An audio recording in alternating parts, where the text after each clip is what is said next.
Okay, let us start. A warm welcome to our Masters, Hualien Dharma team, and brothers and sisters around the globe to Saturday Hualien Dharma Talk. Let us start the session for today. Very good morning. Now let us send our sincere prayers into the 10 directions. May the Sahara land be free from disaster and peace prevails in the world. Let us sing the prayer song with sincere piousness.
May all minds be purified. May there be peace in the community. May there be no disasters in this world.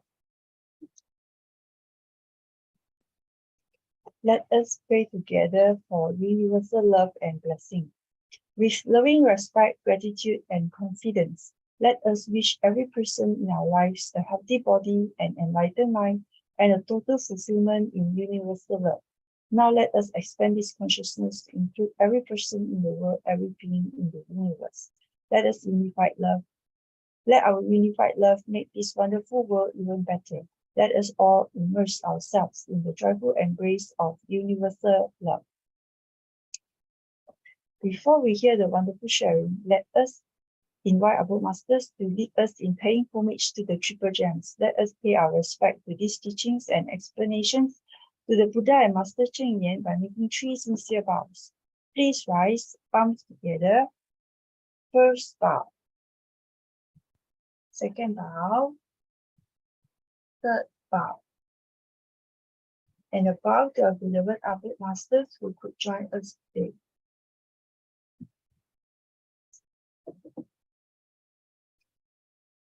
Okay, today we have English group sharing on commissioning, 2023 commissioning, and followed by our Master Huang, who will be sharing on limited faith restricts our understanding.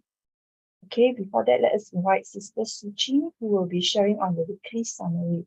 Sister Su Ching, over to you. Kaan everyone. Good morning, everyone. Find my okay, found it. This is my PowerPoint. Okay, last week, Brother Ching shared his personal insight. In Master's teaching, Brother Ching finds a quest. English translations put him to the test. Mandarin speakers seem to have the key, an advantage for those who truly see. Contemplating, practicing, he aspires to understand the fragrance of Dharma inspires. The unenlightened mind seeks to explore. What did we see here? See and hear. What's wisdom's call? Buddhism's depth is not easy to grasp. A PhD in it, an arduous task. We learn from sight, from sound that surrounds, but it is in silence that spiritual growth is found. Master advises, practice, don't just know. Living rightly, true learning will bestow. Be colorblind and judgment refrain to see the formless and insights you gain. Discrimination, prejudgment, they obscure. Let go of biases, be more mature. The Lotus Sutra's wisdom takes its flight. 10 chapters of truth is our guiding light. Skillful means leading to virtues and wisdom is chapter 2. In the parable of the burning house, the sixth consciousness shines through. The parable of the father and the lost son is chapter 4. The insights are faith and understanding and some more. In the parable of medicinal plants, inner development blooms.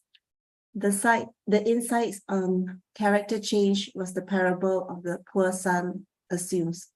In chapter 7, the parable of the conjured city reveals life's cause. The 7 consciousness steps is a potent force. The parable of the jewel in the rope makes chapter 8, predictions and hope a pivotal trait.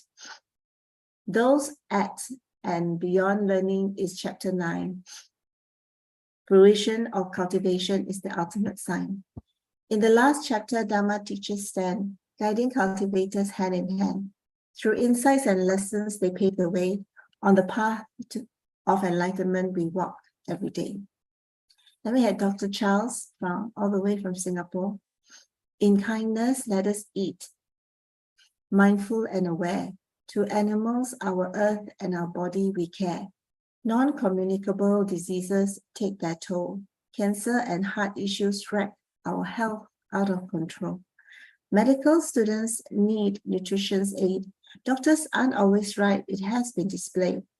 Once they smoked, their knowledge evolved. Now we face a weighty problem unsolved. Animal products lack fiber to find. 22,000 genes in us, but million genes from microbiomes combined. This relationship shapes our health course. Physically and mentally, it has great force. A whole food, plant-based diet is the path to embrace, minimizing risks and chronic ills we erase. Diabetes, heart diseases, and cholesterol fall, obesity reversed, health stands tall. Lifespan matters less. Our health spans our aim. WFPB food, a way to reclaim. Real unprocessed, whole foods we choose. No eggs, no dairy, a path will not lose. Calorie light, nutrient-dense feast. Eggs and dairy, cancers they unleash. Cows exploited in the milk production stain. Choose compassion from cruelty we refrain. Plant-based milk, though processed can be fine, but less cooking's better for health to align. Water and fiber, true, friends true and tried. Colorful variety our health will provide. Add whole grains and colorful greens to our plates. Fruits, nuts, seeds, and legumes are healthful and great. Empower ourselves and cook with care. nourishing our bodies, and with love we share. Sugar from fruits are a smoothie's delight, injecting nutrients and an added vibrant sight. Read labels with care, real food to consume, a rainbow on our plate and our health will bloom. Eat like your life depends on the choice, for truly it does. Heed the voice. Let food be our medicine, a truth to embrace. In kindness we eat with each nourishing taste. Okay, thank you for listening.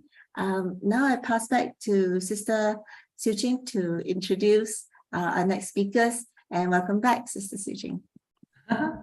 Good morning, dear masters, abode masters, brothers and sisters around the world. Very good morning to everyone, and most grateful to Sister Lily for starting this session, and Sister Su Ching for another most wonderful summary of last Saturday session. Also very grateful to Sister Effie, who is at the YouTube side, helping sharing the tips for today's summary for today's session. Brothers and sisters, we are most grateful to have Sister Chin Yan, who helped to bring us these few groups of great sharers. We have couple sharing, the Klang for buddies, and of course our brother Benjamin and the family group.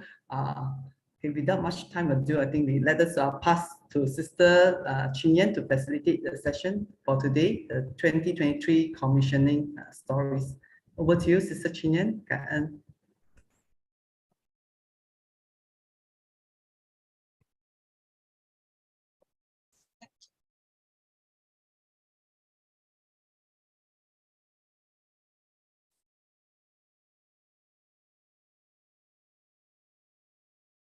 Good morning, Sangren. Good morning, abode masters, Dharma brothers and sisters all over the world, and all those online today. Yeah. So this morning is indeed very, very special.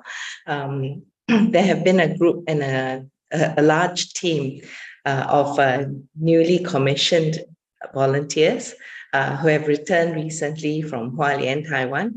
And today from the English group, we have the privilege of these amazing pusas who are willing and have come forward to my call to share their personal paths and footsteps. So without further ado, I shall actually pass the floor on to them. So we will start today with Brother Joe and his home sister, Sis Ivy. And then we will move on to our Klang buddies, amazing special bond and friendship that these four sisters have actually shared. Then we move on to the Lau family, consisting of Brother Lau, Sis Julie, and their daughter, Sis Mabel. And last but not least, extraordinaire volunteer, Brother Benjamin. So I shall pass the platform and floor on to Brother Joe and Sis Ivy. And floor is yours. Hi, Kanan, Sister Jenny. Let me share.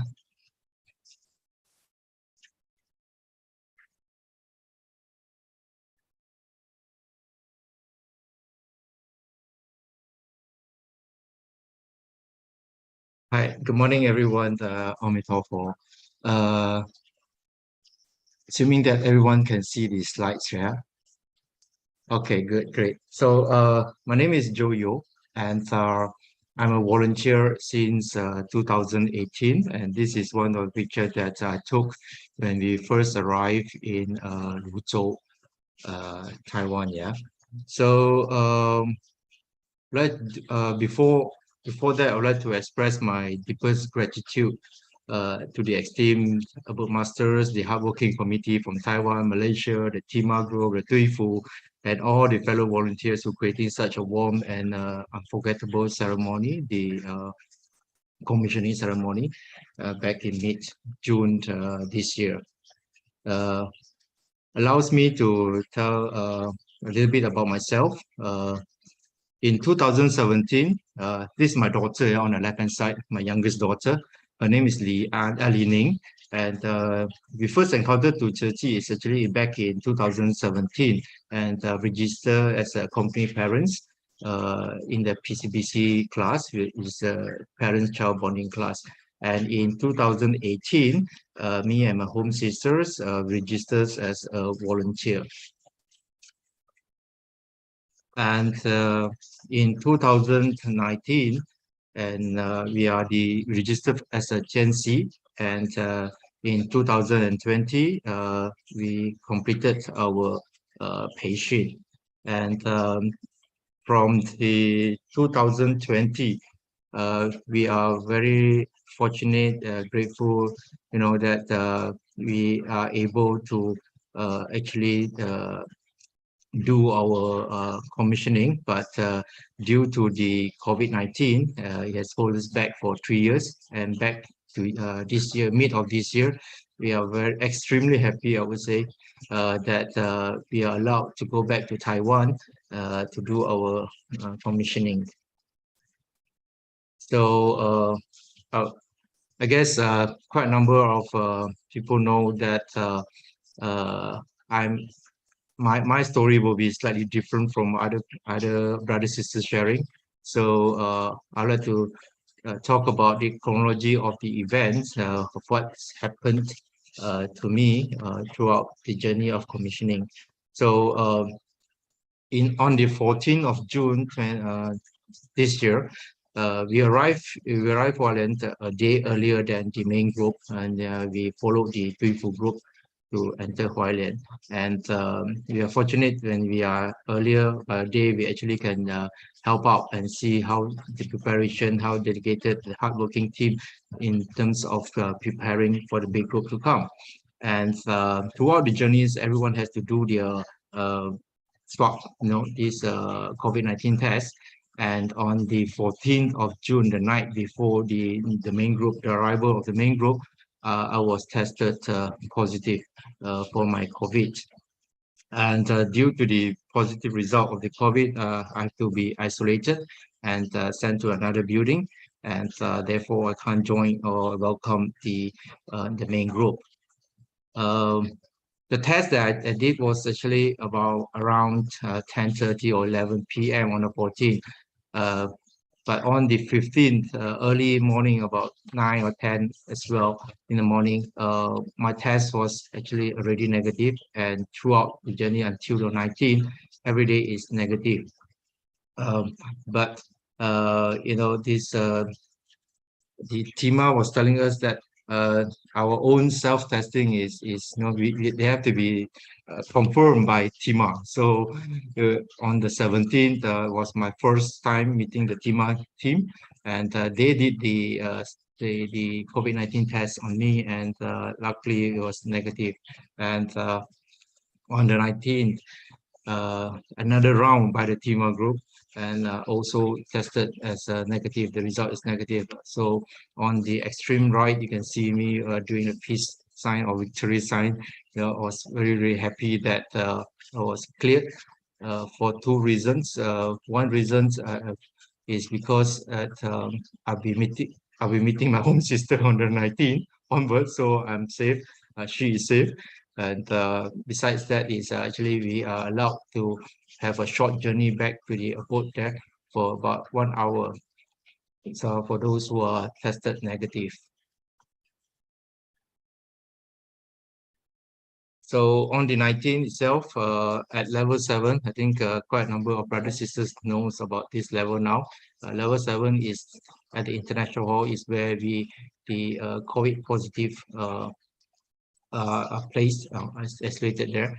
And on the 19th itself, I was given a new name, Fa Hao, and my name is Chen Lang. Next is I would like to share is that I was very near, the saying of so near yet so far. So I was actually already in Hualien, but I do not have the affinity, to meet Sangren. So this experience actually taught me the true power and the meaning of impermanence. Everything is impermanence, and the power of affinity as well. So while we may plan, for these plan that our journeys and our days, things like that, but actually is the affinity that ultimately decides the course of the event. So this is what happened on level 7 on the 19th. So instead of me having the affinity with Sangren, I'm very grateful. I think everyone's in level 7 are or were grateful that we have the affinity to meet two abode masters, Master Derang Sifu and also Master Tzu Chi Sifu in up close. So I believe that everything happens for a reason. So I have accepted this journey with an open heart and arms, and I look forward one day to be able to meet Master Chen Yan, and I hope it is in very near future. Another thing I would like to share is my coping mechanism. Is like when I'm there. So how do I cope with the situation and hope that it can be benefit to some brothers and sisters if it works for you guys. So I think it's very important that for any events when it happens is we need to accept.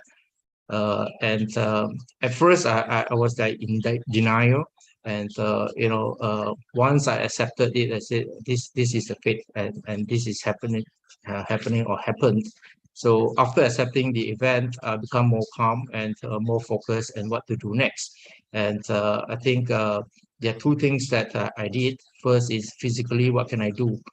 Physically what I can do or what I can control at that moment was to get enough sleep, to get enough rest, and to drink. We were very blessed to have the ginger tea, and we took some vitamin C's and lots of water. So I think physically this is what I can do on while I'm in isolation level 7. And besides that, the physical part, I think the mental part is also very important for me. Is that what I did was every day I pack, I leave this coats tie in my closet there, and hoping that you're cleared and you are able to leave, and I can join back the main group. So I clean up. I even pack my bag, and yeah. But I think positive is positive, and to respect the safety for Sangren and all brothers and sisters. I think I mean it is not possible to join the main group, and therefore the days did not come until on the 19th, where I'm able to actually allowed to leave the room.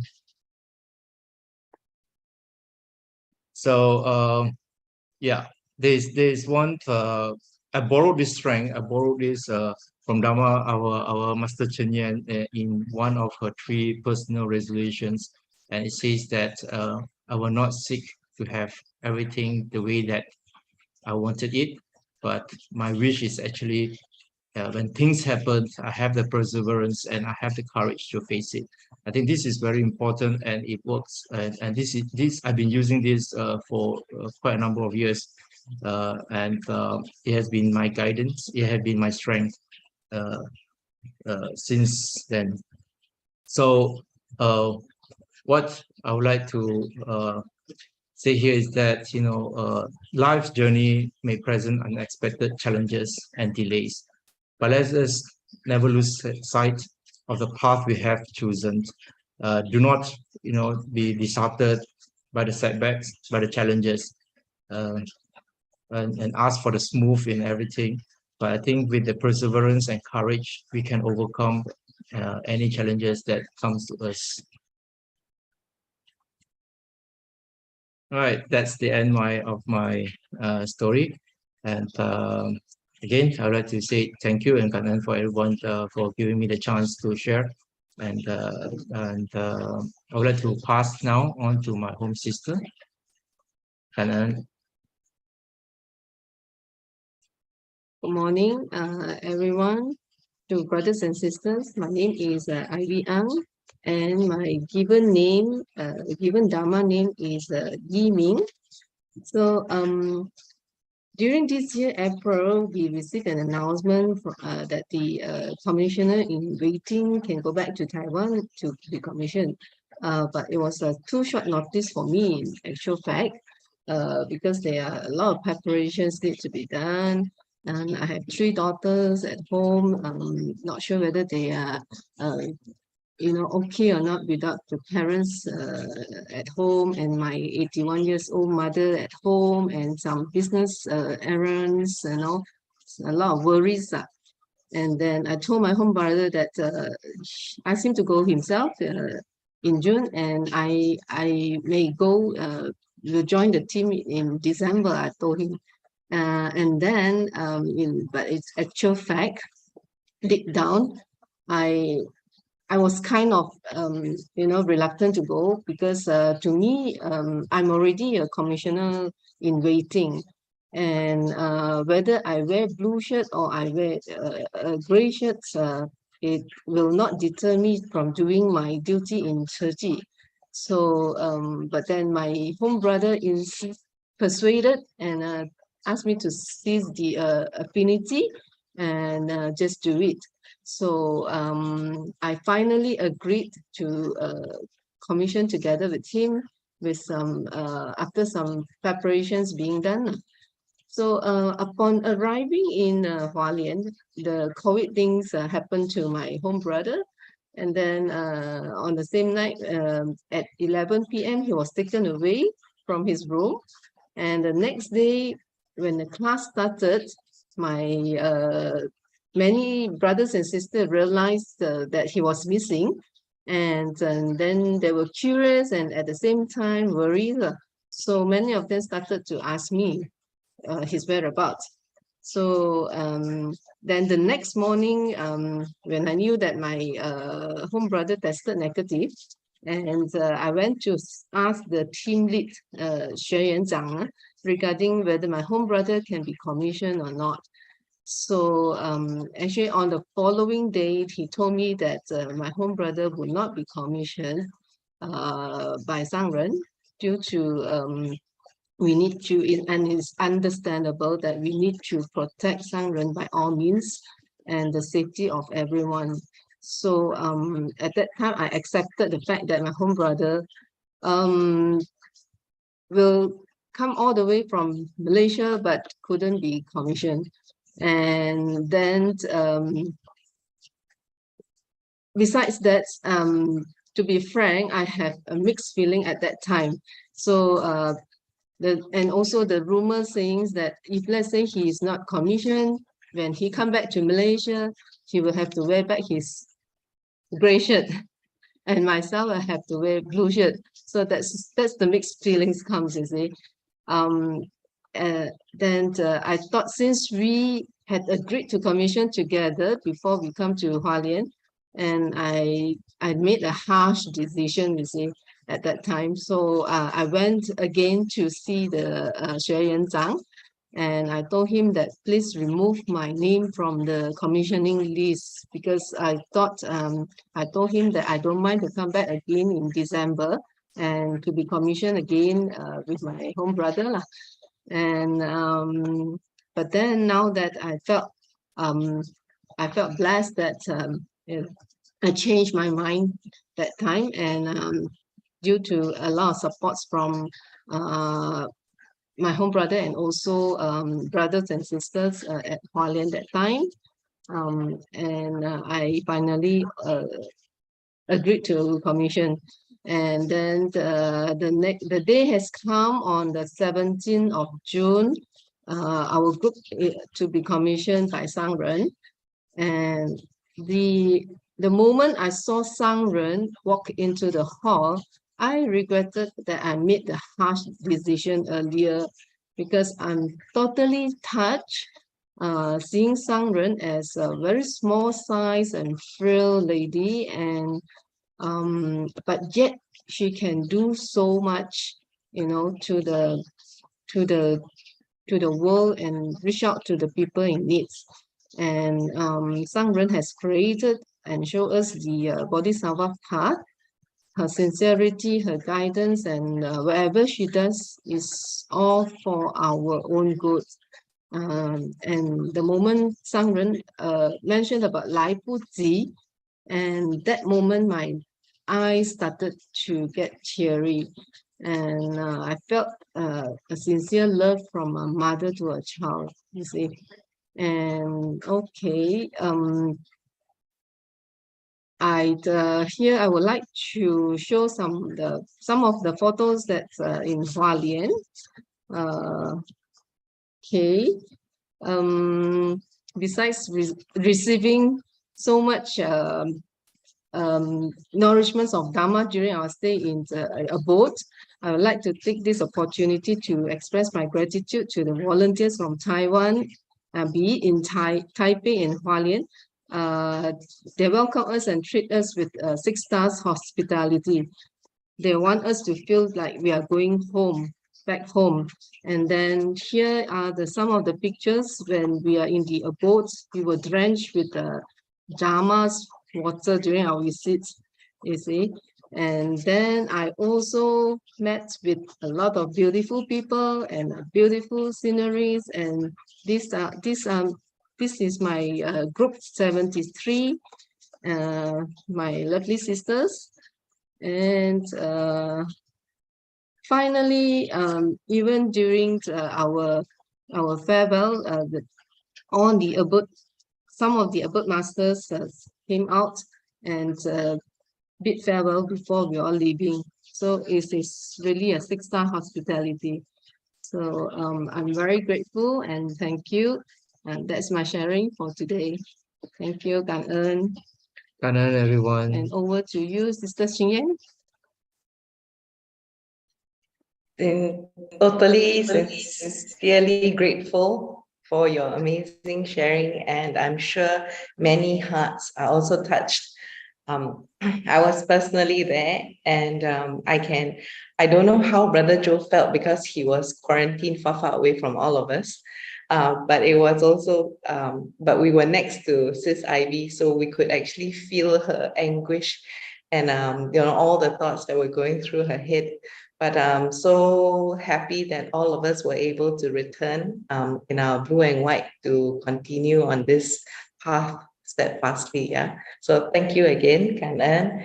Yeah. Next, we have a very, very special friendship among 4 very special volunteers. They're fondly actually known as the Empat Sekawan. So translated to English is the 4 buddies, and they're from the Klang community, which is a couple of kilometers away from the center of KL, for those who are not so familiar. And so just very quickly, we have Sis Hoon, Sis Annie Lee, Sis Annie Heng, and Sis Peng. So Sis Hoon, Sis Annie Lee, and Sis Peng are all from the same residential area. We call it the same taman, but collectively, including Sis Annie Heng, they're all from the same community. Sis Sangren has always mentioned that volunteers should return back to community, and they have always started from community being very, very close. I shall pass it on to them to share with you their friendship, their special, unique friendship bond on this path.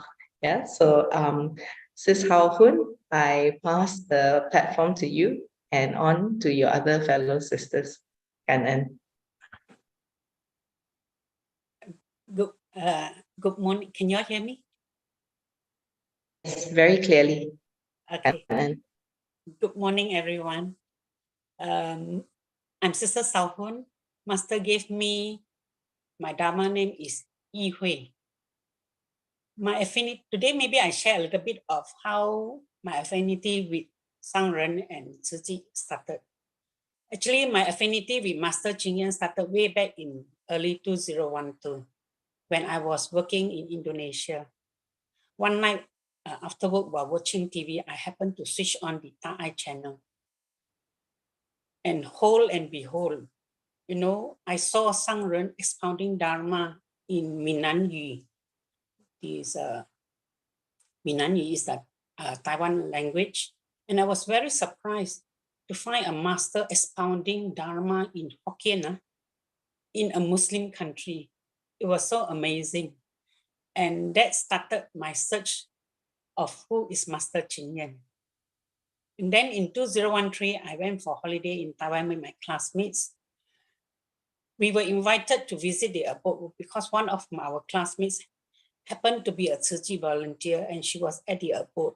So she invited us to visit her there.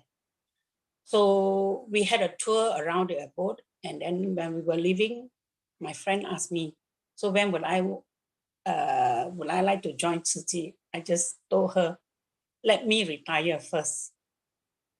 And I tell you, affinity works in such an incredible manner.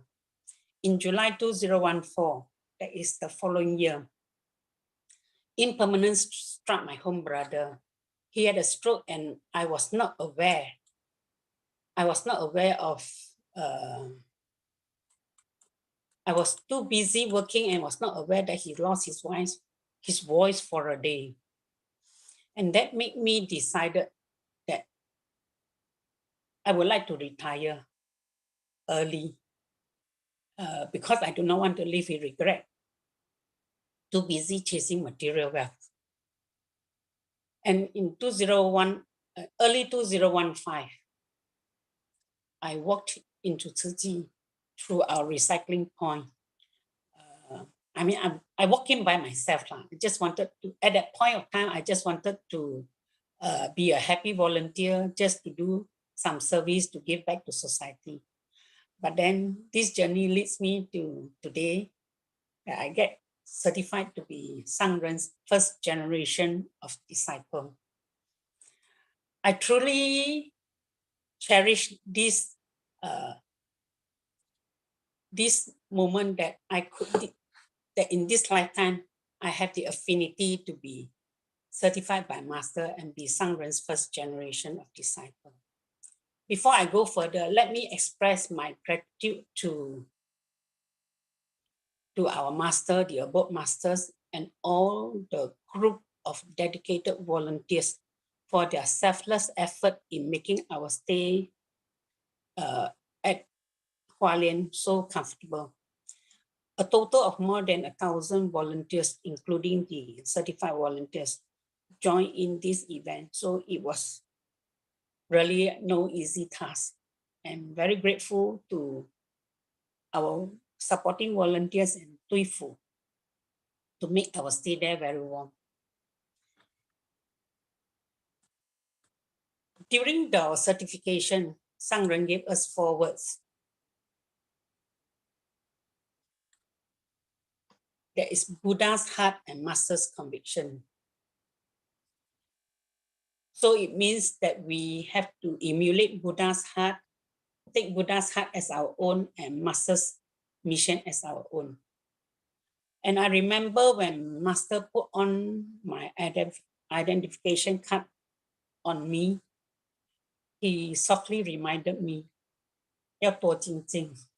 I felt very remorseful because I've not been diligent enough.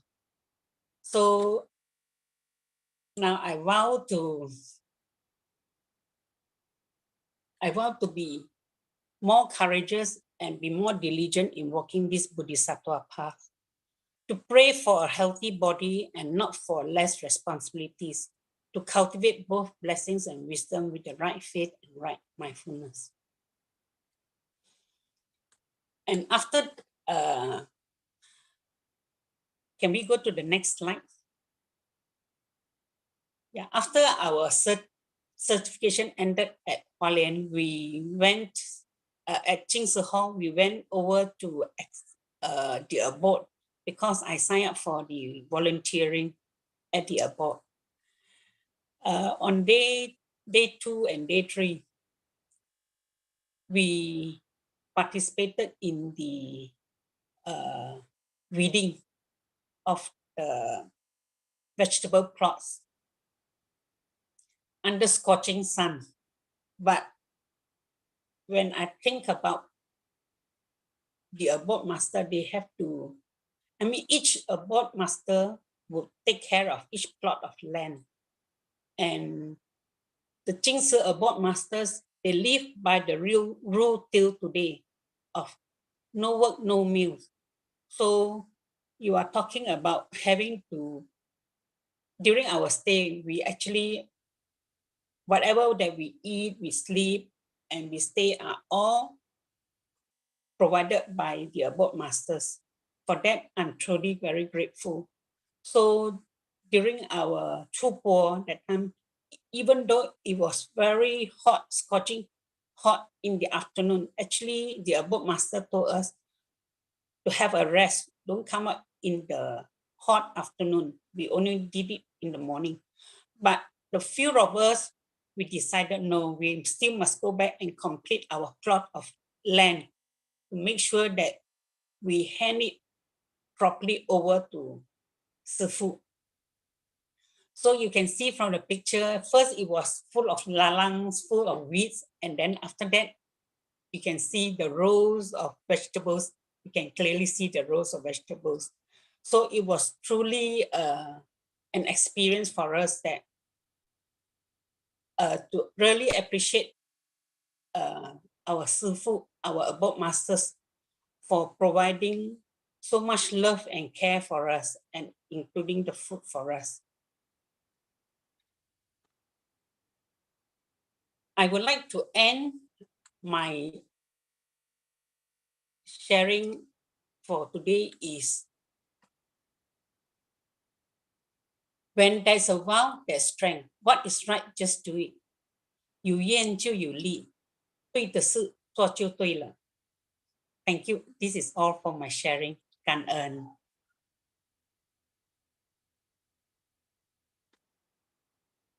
Sister Annie, you may.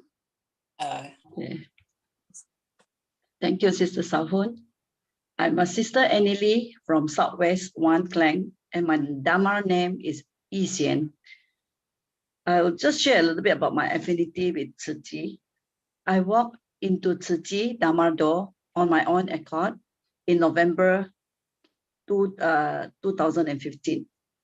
Initially, I just wanted to pledge myself to be a happy volunteer and to be of service to the community. But gradually, actually was guided patiently by my mentor, Sister Suisan.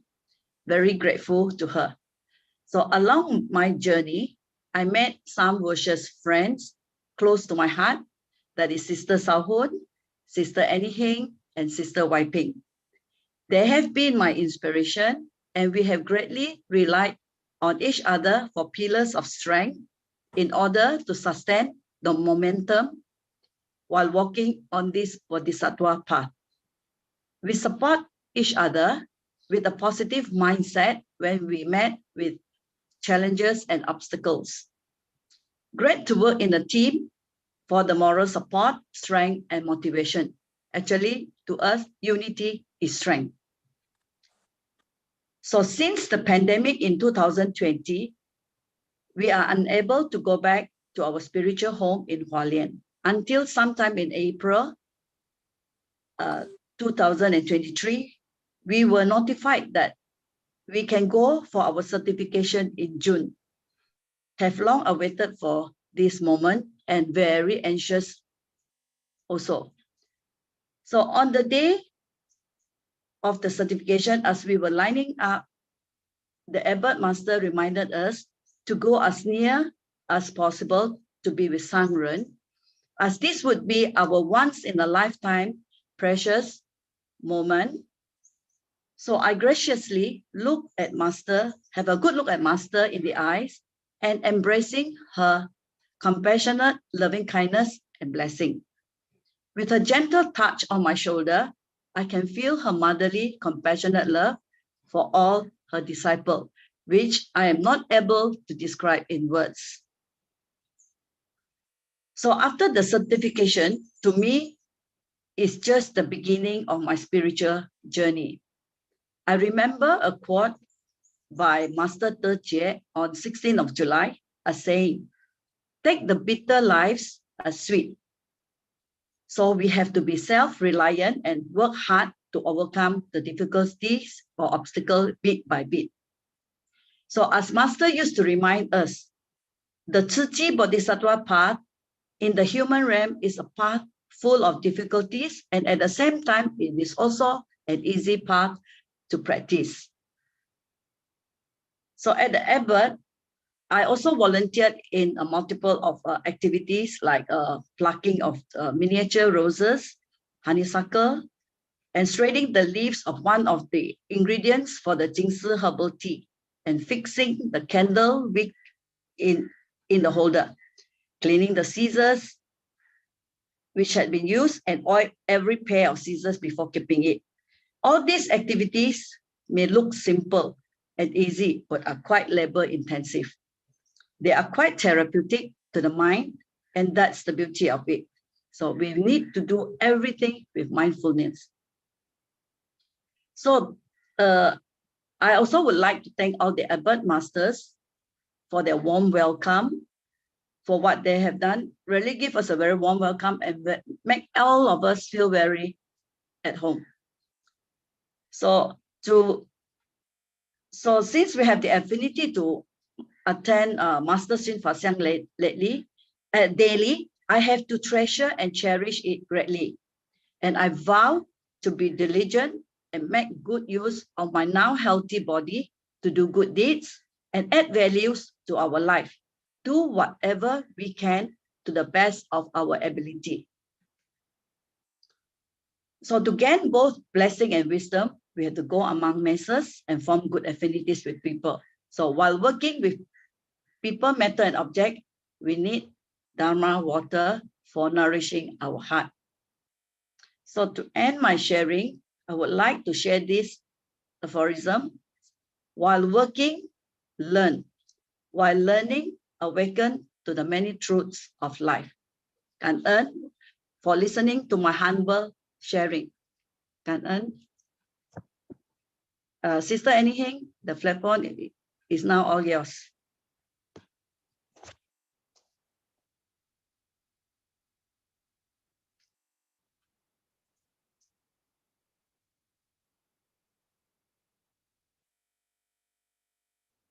Thank you, Sister Annie.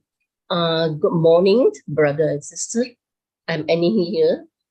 上人 give me my Dharma name is Yu Yulin. I know Tzu Chi is in year 2013. My friend invited me to join the Buddha bathing days. I was so impressed seeing the Buddha bathing ceremony participated by a big group of disciplined and dedicated volunteers. Everything was so beautiful. My affinity with Master is in year 2020 during MCO. One occasion at dawn, when I was getting ready to join Sin Fa Xiang, I saw Master image on my bedroom wall. At the same time, I heard Master say, "Kan ơn" to me. I was so touched, it moved my inspirations. It moved and inspired me to be more diligent, learning Dharma through online Sin Fa Xiang, and to be her disciples. On 14 June 2023, I finally got the opportunity to fly to Hualien to meet masters for commissionings. When we reached Hualien, we were greeted by volunteers singing welcome song. I was so touched and moved by the warm, cozy feelings in Jingsi Hall. I could feel master efforts and love teaching us to become good, dedicated disciples of her. On 17 June 2023, it was an exciting day for me. At noon, we were busy preparing ourselves, wearing qipao, flowers, and fachuan to meet master for commissionings. At 3:20 p.m., we were all lined up to the stage for commissionings. It was an exciting moment for me. When master placed a name card on my qipao, I took the opportunity to read as master. I'm very impressed. My master, radiance and magnificent note. I fill my heart with utmost respect and love for masters. At the moments, I was in the desk until master gave me a touch on my shoulders. It brought me back to the moments as I heard master message, the diligence. From that moment, I pledged in my heart to carry out master missions more diligently. I will try my best to overcome obstacles and challenges while spreading Buddha Dharma and carry out master missions. I want to put in more efforts to cultivate myself by learning Buddha Dharma and put it into my practice. Cảm ơn. Sister Peng, the floor is yours now. Okay, good morning, Master, Above Master, and all the brother and sister. Sister Peng, Master give me my Dharma name as Tun. 10 days before the commissioner ceremony, I was tested influenza. I'm very blessed I have recovered in time and can join the trip. I'm very happy to see Master, Above Master, and new Dharma friends. My affinity with Master started with this song, Direction, 方向. I heard this song being played in one event at Jingsi City Alam on April 2019. In the video, I saw a tiny, fruit-looking Master. I felt very sad, and without knowing why, tears flowed down my cheeks. The Master looks lonely, and yet she has to shoulder so heavy responsibility. Her determination, encouragement, and her selfless love really inspire me. So I told myself that I must see this Master in person. Later, I took the opportunity to participate in the 4-in-1 event at Taichung in June 2019. At Taichung, when I saw Master, I knew she is the one, the Master I'm looking for. Like what Master say, when we seize the present moment to form aspiration, then in that present moment, we are on the right path. I'm very grateful to receive the name tag from Master and has become Master disciple. Master taps our arm is to give us encouragement to walk firmly on the Bodhisattva path and to carry Tzu Chi responsibility.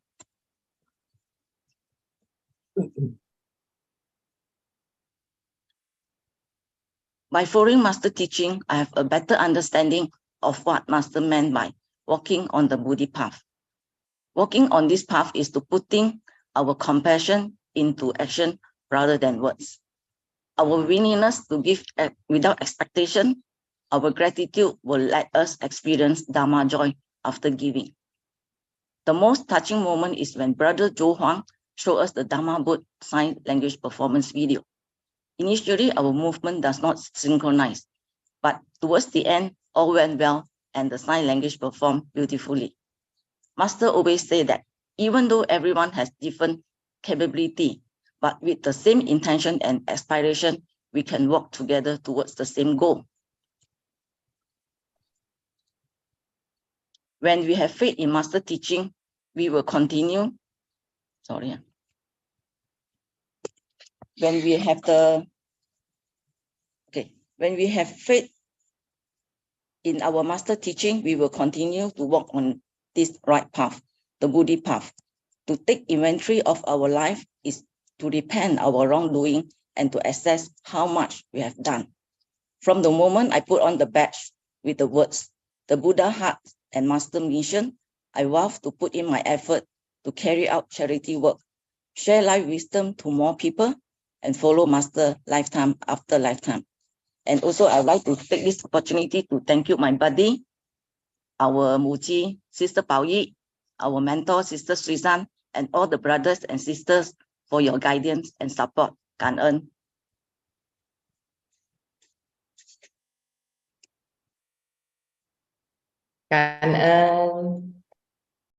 Truly grateful for this sharing by the Peng sisters.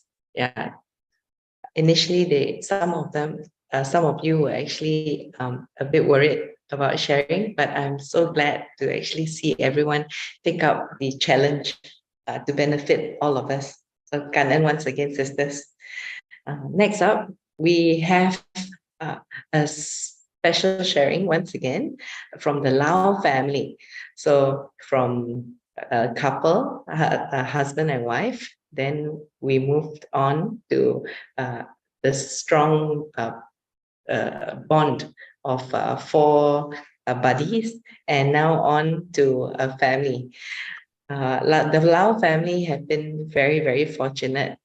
3 members of the family have been able to return back to Hualien at the same time to be commissioned by Sangren. So with introduction, Sis Julie, who is the Mummy Lau, she will be the first sharer, followed by their daughter, Sis Mabel, and last but not least, Brother Lau, who is Daddy Lau. And without further ado, I hand over the platform to Sis Julie. And then Good morning, everyone, brothers and sisters. I'm Julie here. A little bit excited. Okay, my Tzu Chi journey actually began after celebrating my 60th birthday in 2018.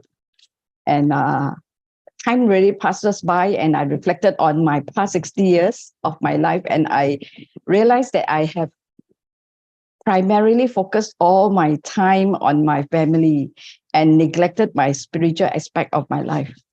And that realization motivated me to seek ways to add more values and meaning to my life. So although my home brother joined Tzu Chi many years ago, but my affinity with Tzu Chi ripened in 2018. So I was very motivated to start my spiritual journey.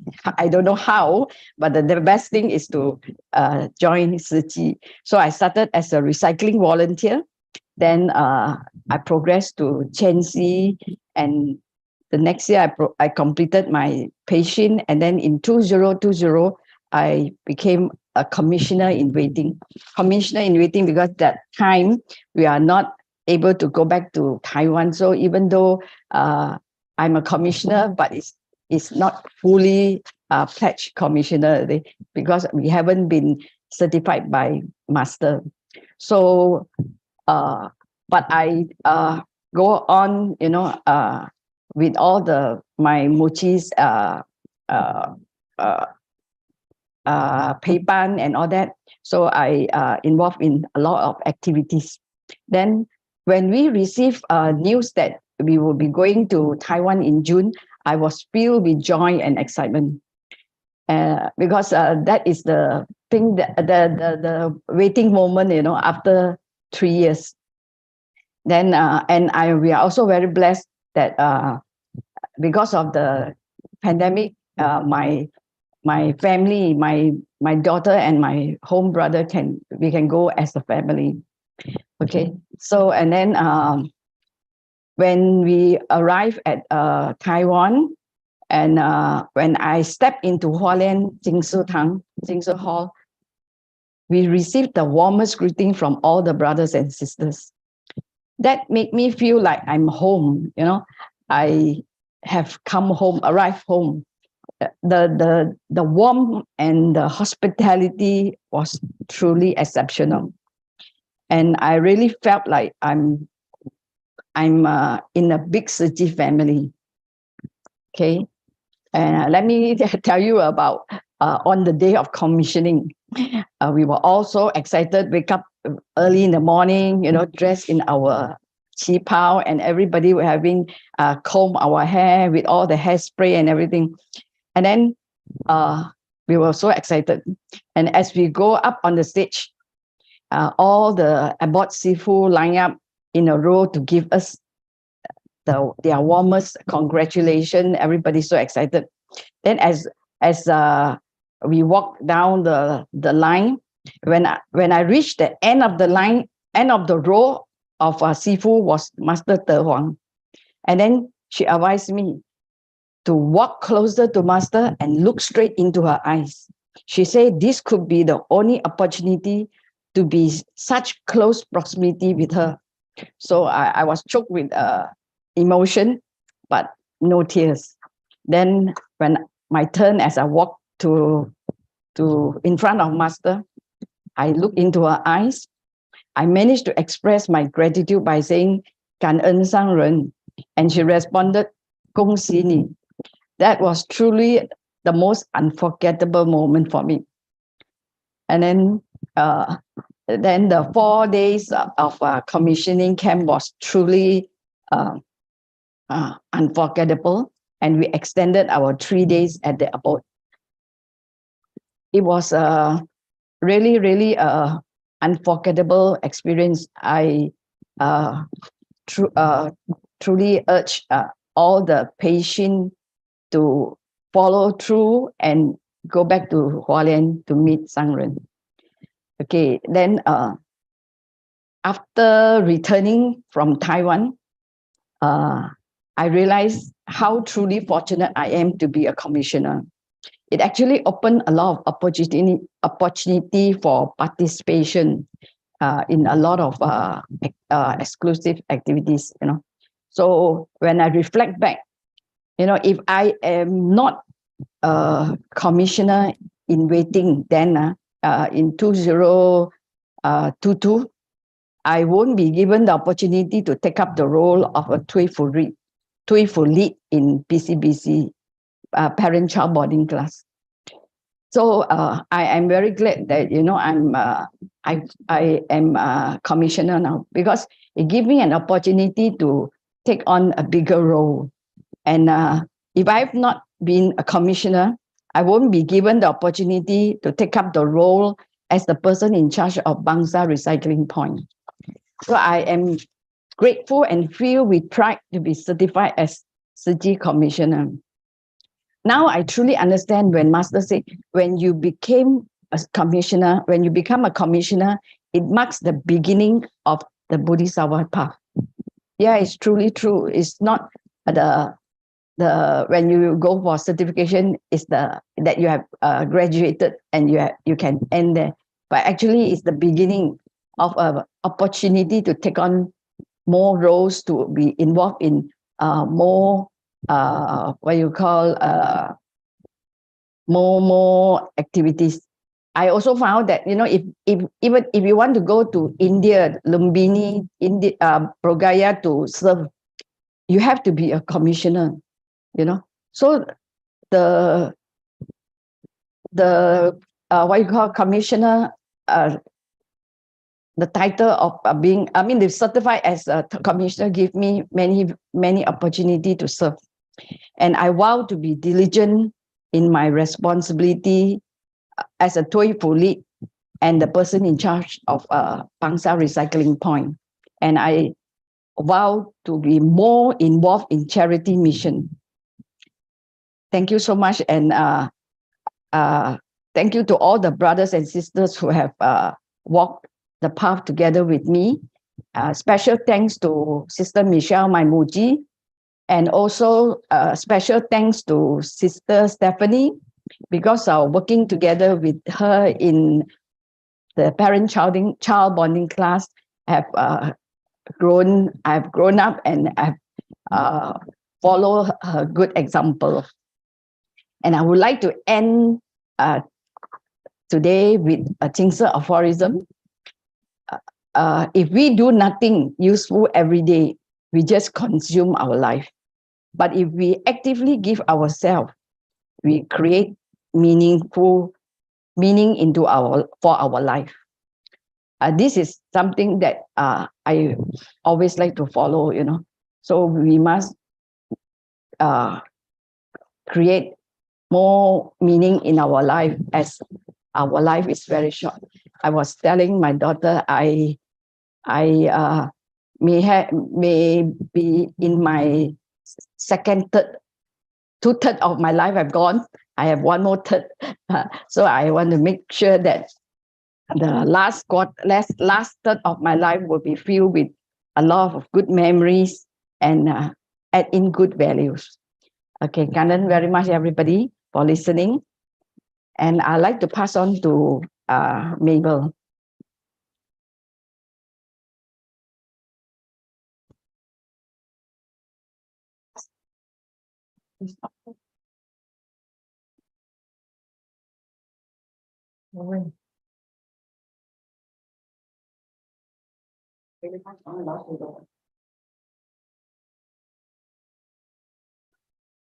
Morning, this is Brother Lau. the name I've given by Master is Chen Siu. Okay, and this is my second trip to Hualien. I was there in 2010. So, you know, I've been in Turkey for many years.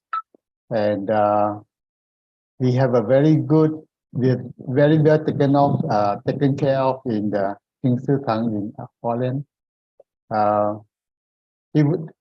Things was a bit tense because when we heard about Brother Joe, all of us were worried that who will be next to be sent to isolation ward. So every night we have to do our tests and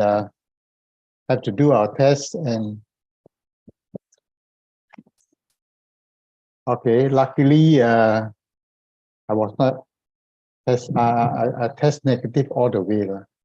So on the day of commissioning, I think I was spaced out. I followed everybody and then somehow I missed looking at someone. When I was, I don't know what happened. No, I walk up there and then she put a test on me and the next thing I know, I'm out of the line already. And maybe I'm too excited. But what I learned in Hualien is sharing by Brother Joe because what he shared really hit something very deep inside. Because every time Master talk about, you know, walking on the Bodhisattva path, she always say that it's a straight and broad path. But when we walk the path, we find that it's not straight at all. We are like all over the place, you know. Sometimes we are out and then we come back and then we go out again. So I was wondering what is happening. But Brother Joe make things very clear. He says, if you understand Ta'ai or big love, he said, the reason why we cannot walk straight is because we get distracted by things that we like and we avoid things that we don't like. So that makes us walk a crooked path rather than a straight path. So the way to go forward in a straight path is to go beyond your like and the things that you don't like. So like, for example, when things are not so comfortable, you have to be more accommodating, more tolerance, and more important, you have to see beyond the immediate, the small picture and look at the big picture. So like everything else, we have to keep our eye on the end goal, which is the cultivation of the Bodhisattva path. So no matter how obstacles, what are obstacles we come across, some can be very uncomfortable, but we have to go through it. Just like when we go on a journey, whether it's thunderstorm or sunny day, we have to keep to the path. So that is the biggest encouragement I get in Tang from Brother Joe. The other one is Isaac, Brother Isaac, who share on the vegetarianism and veganism. And I was very inspired by Brother Isaac. He tried so hard to help to convince everybody to be a vegan. And so it inspired me. So I make a vow that I will try my level best when I talk to our fellow brother and sister in Turkey who are already vegetarian.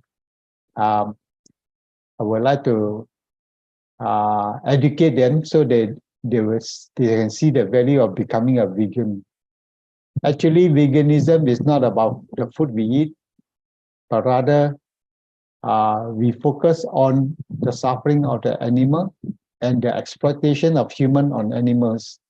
So that is the real concern of veganism. It has nothing to do with food. Okay, so this is what I like to share, and I also say one of the things that I discovered and the true blessing of commissioning is this because my home sister is also a commissioner. So that means we share a common value. And this common value is a bridge, so that when we have any disagreement, our Dharma value become a bridge, and we are able to overcome all the disagreement we encounter. The same applies to my daughter. So now all three of us have to share the same foundation, the same Dharma value. That should help in harmony within the family. So I think this is the extra blessing that we have. So thank you very much for listening. I'd like to pass on to the next speaker.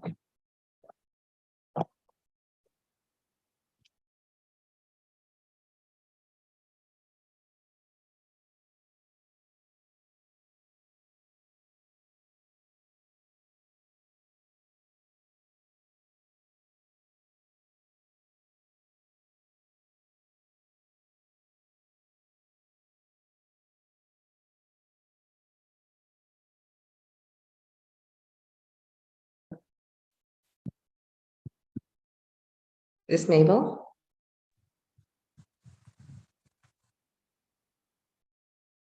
Mr. Tinian? I believe we're waiting for Sis Mabel for her part. Oh, Sister Mabel cannot share because she's having a very serious sore throat.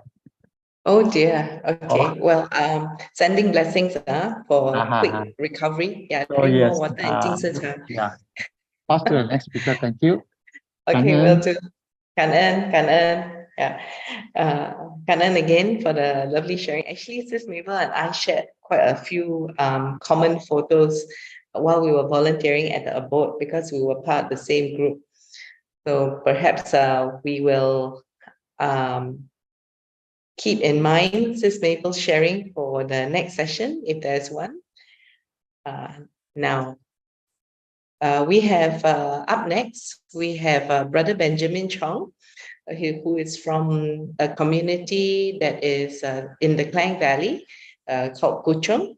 Brother Benjamin's journey is also somewhat unique, and he has a very significant ability to, shall we say, upcycle and repurpose a lot of amazing items to actually reach out to educating the masses and the needy.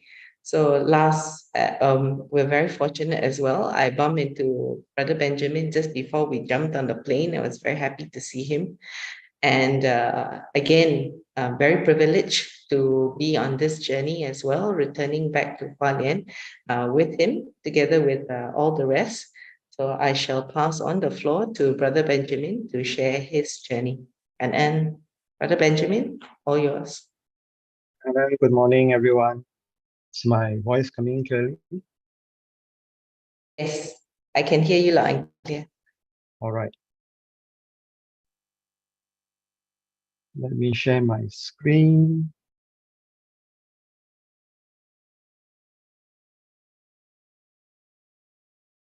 Is my screen sharing coming? Yeah.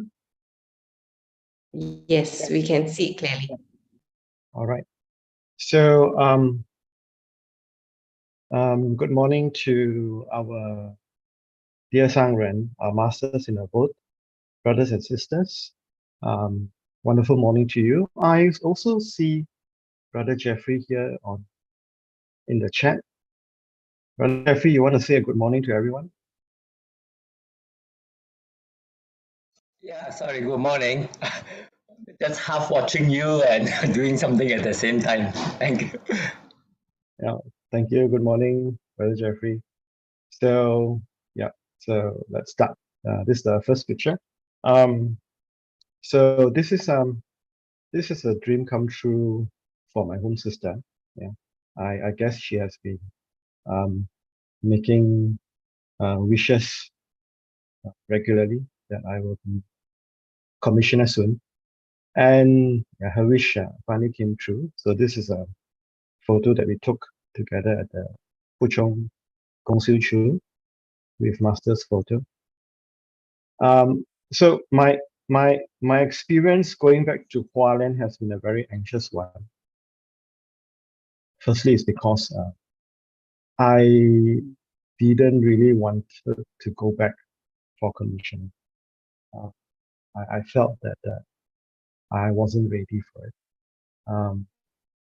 But the moment you start, making preparations, paying for the air ticket, the train ticket, etc., making the suit, you kind of feel there's no way back. It's something that's going to happen very soon.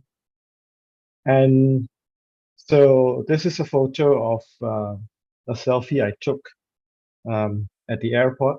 So I was very anxious. So you can look at the lifeless expression in my face. It kind of feels that, so just to summarize, my whole feeling of going back to Hualien is like when you do something wrong and you have to sum up the courage and tell your parents what you did wrong. So my entire experience in the beginning was like that.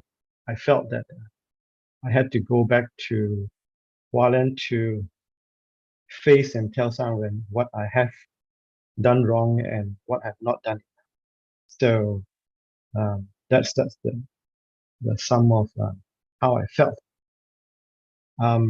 So this is the Puchong community. It's a very big community of volunteers going back to Su Ching. So taking photos in the plane, brief moments of happiness, but throughout the flight, I was thinking about, oh my God, I'm actually getting closer and closer to Sangren. And you kind of feel there's no U-turn from there at that point onwards. So you arrive at the airport in Taipei. Yes, managed to take some photos. This is Su Ching, our dear host today. Still feeling kind of anxious, thinking about now I'm in Taipei. I'm now even closer to Sangren. This is the beautiful Chingsu Hall that we managed to spend a night at. It's a very, very lovely hall.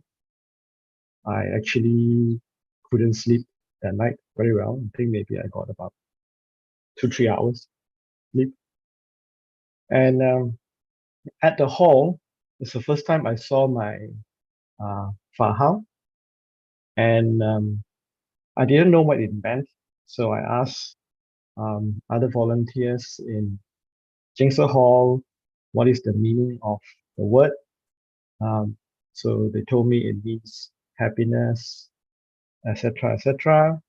The only thing that I can think of is a very simple character that I can memorize and write if I need to. This is that morning. We were all getting ready early in the morning to take the train to Hualien. Yeah. So everyone's getting really excited. I was actually feeling very anxious again. And yeah, I sat next to Brother Lau and Brother Wong in the train. So Brother Lau seems to be very happy and excited about his trip to Hualien. I was still feeling very anxious. And you could actually feel that you're getting even very closer to Sangren. This is at Hualien. Everyone is walking towards Sangren in a way. So let's talk about my whole camp experience. I was throughout the whole camp, the Toifu and the camp master will always remind us to practice mindfulness in everything that we do. Yeah. So it's a good training ground for all volunteers to practice what they have learned throughout their time in Tzu Chi. So at the camp, I felt a lot of peace. most probably because you don't have to do the things that you have to do at home. You know, people were always cooking, preparing food for you. You only have to make sure you're on time, sit in your chair properly, you know, listen to the speakers.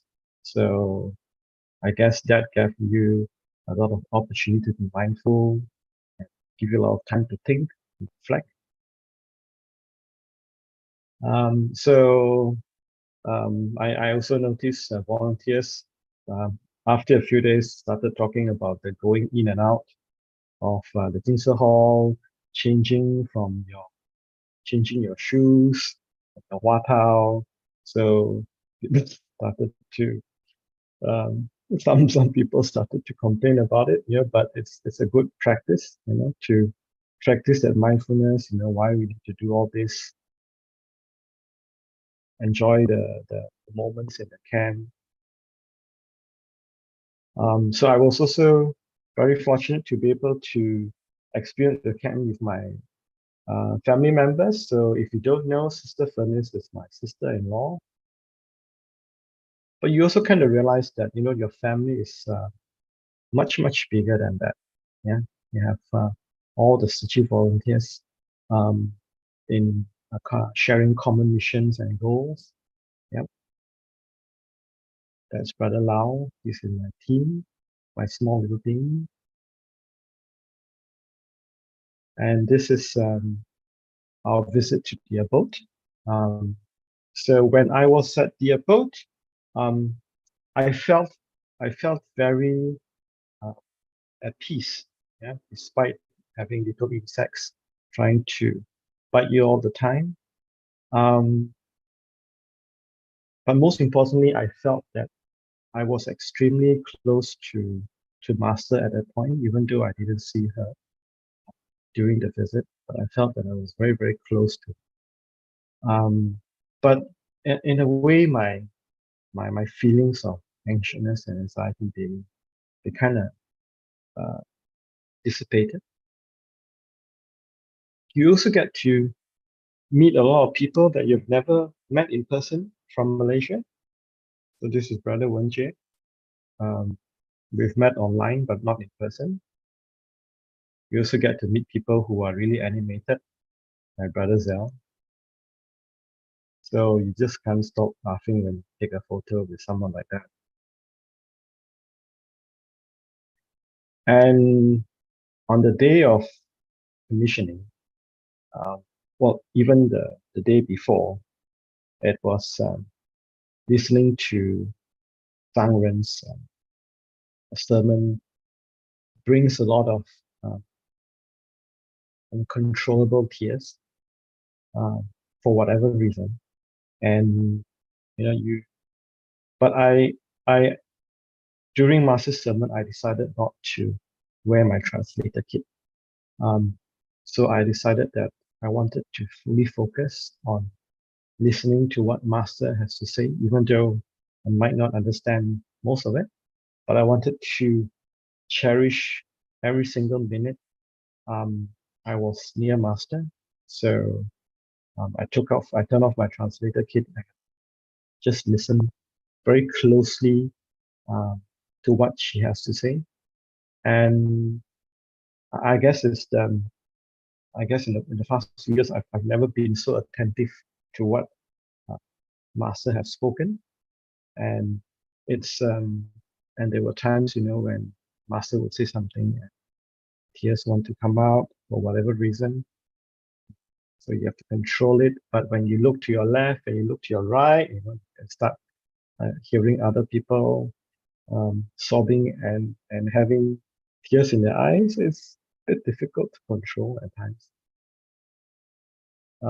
So this is our small little group in Hualien getting ready to commission.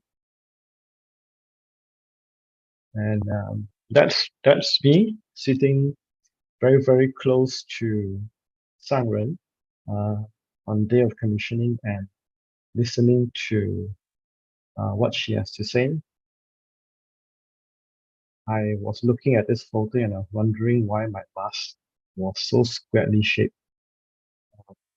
But anyway, so I was paying attention to Sangren and listening to every single word that she shared, trying to capture the essence of her teaching.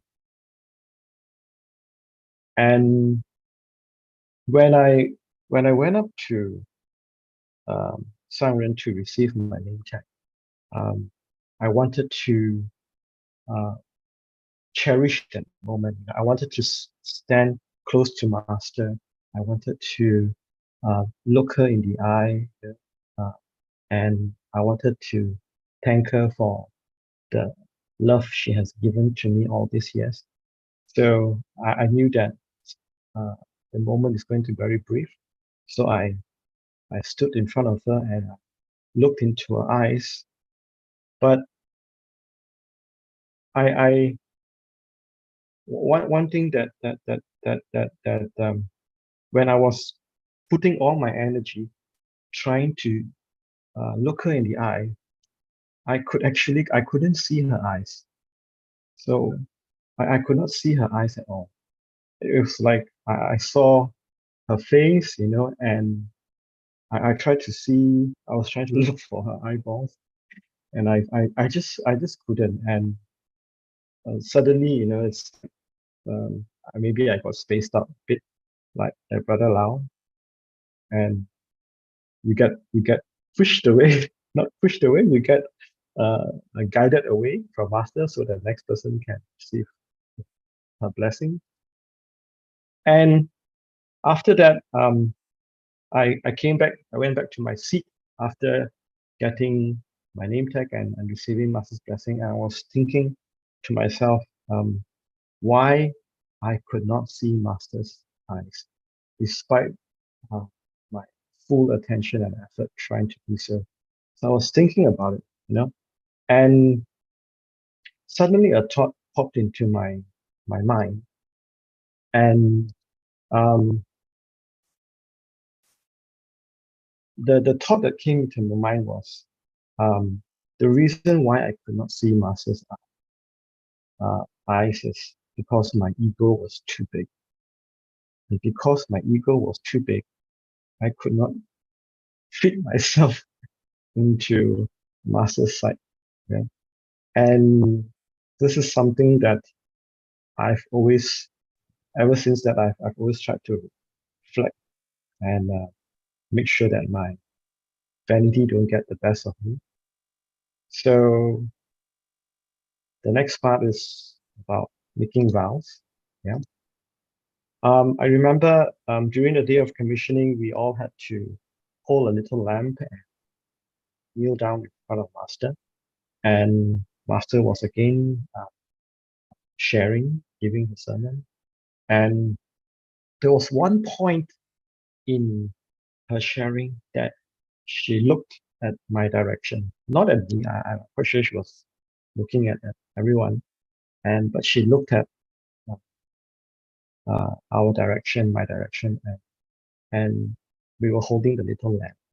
But what she said was, if I understood it right, she said that I can see the light in your heart lit. There's a light inside you that has started to shine.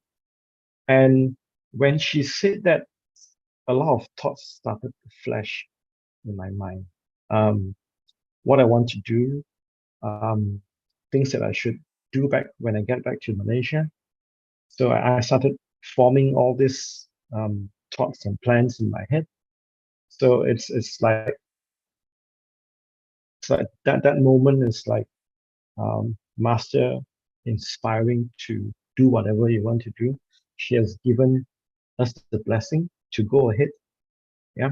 So I've decided to come back and change the approach of what I've been doing in the past few years. So I've decided that I want to try and work closer with the refugee schools. As you may know, our team has been setting up computer labs for refugee schools across Klang Valley. But I wanted to now work closer with them. So I set a few goals for myself, not the team, because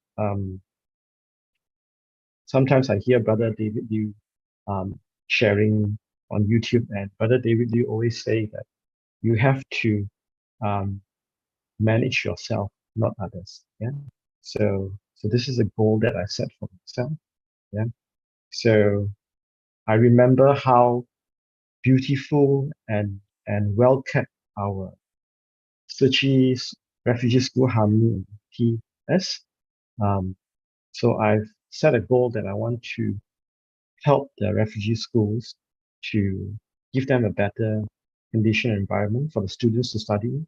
So it's not about just setting up computer labs for them. I will try and see what I can do for these schools so that all the students will have a better learning environment. Yeah. So I want to also try to see if it's possible to nurture refugees to students to be more involved with community activities like recycling, and maybe these schools could be recycling point itself. And I also want to see if it's possible to nurture refugees, students, to become volunteers, so that they can help and contribute back to their own community with Tzu Chi's support and resources. So when I came back, I started forming all these pictures in my mind and trying to put my vow into action. And this is a picture of the Ghulam Hussein Refugee School in Batu Caves. I think this is a common picture that you see across many refugee schools in Malaysia. They are very dilapidated. The furniture, the equipment they have is very bad. So this is a group of students studying, and you can see they're sitting on a chair without any desk, doing their schoolwork, trying to learn in the classroom. So, and the funny thing is when you start forming pictures in your mind, what you want to do, the universe somehow lends a hand, So I was thinking about how to help schools, furnish them with better furniture.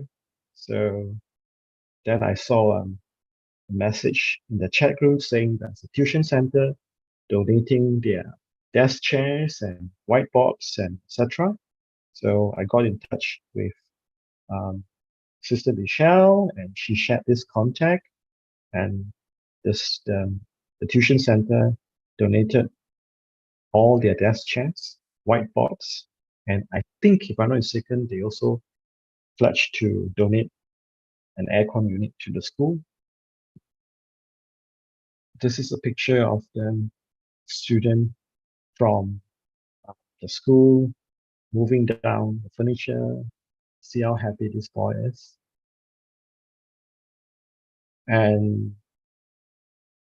But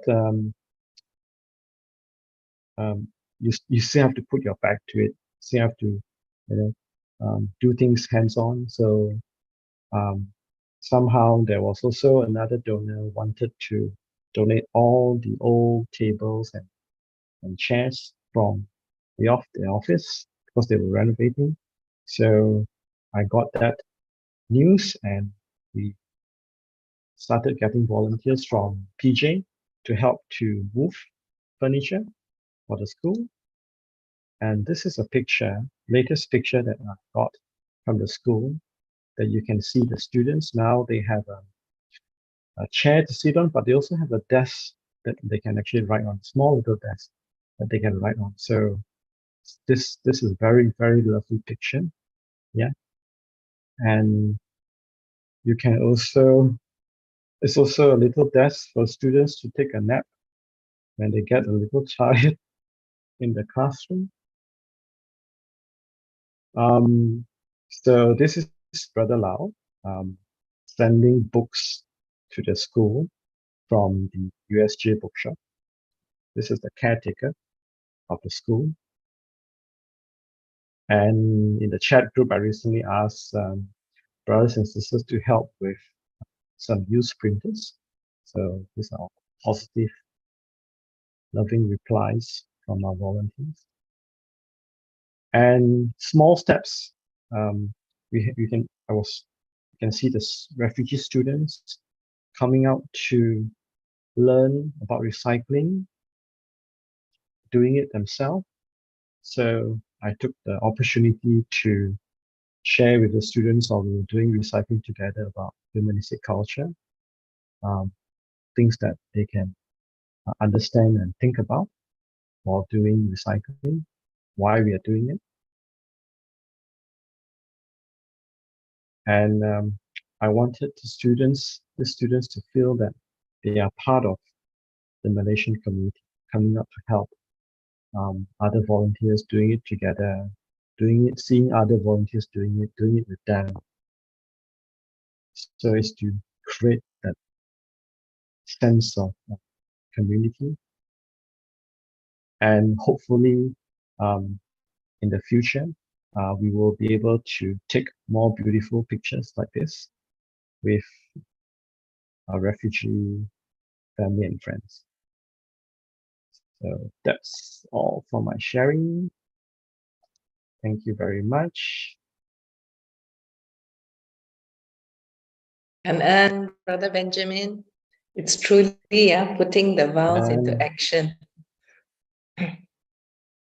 Yeah, benefiting the masses. Yeah, so that basically concludes sharing among us who have recently returned, newly commissioners who have recently returned from Hualien. Some of us, it's actually, there are many others who have also returned, who are also doing a lot of very, very selfless work. Yeah. So back to you, Sis Su Ching. And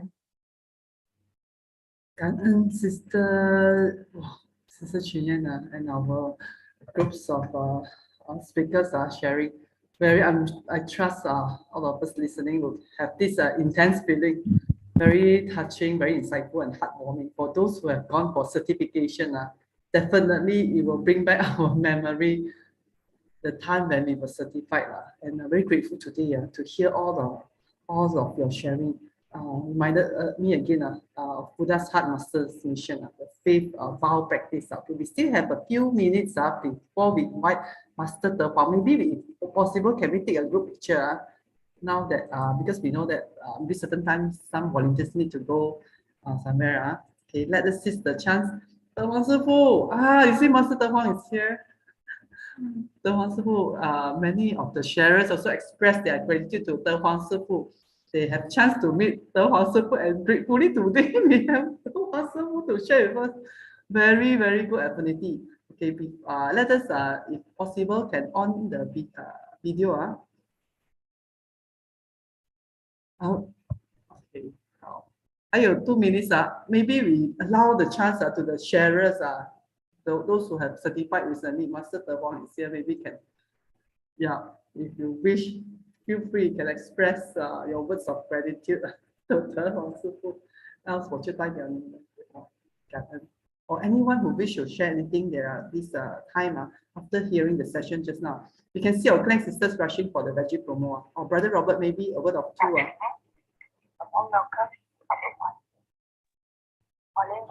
Thank so much for all that sharing.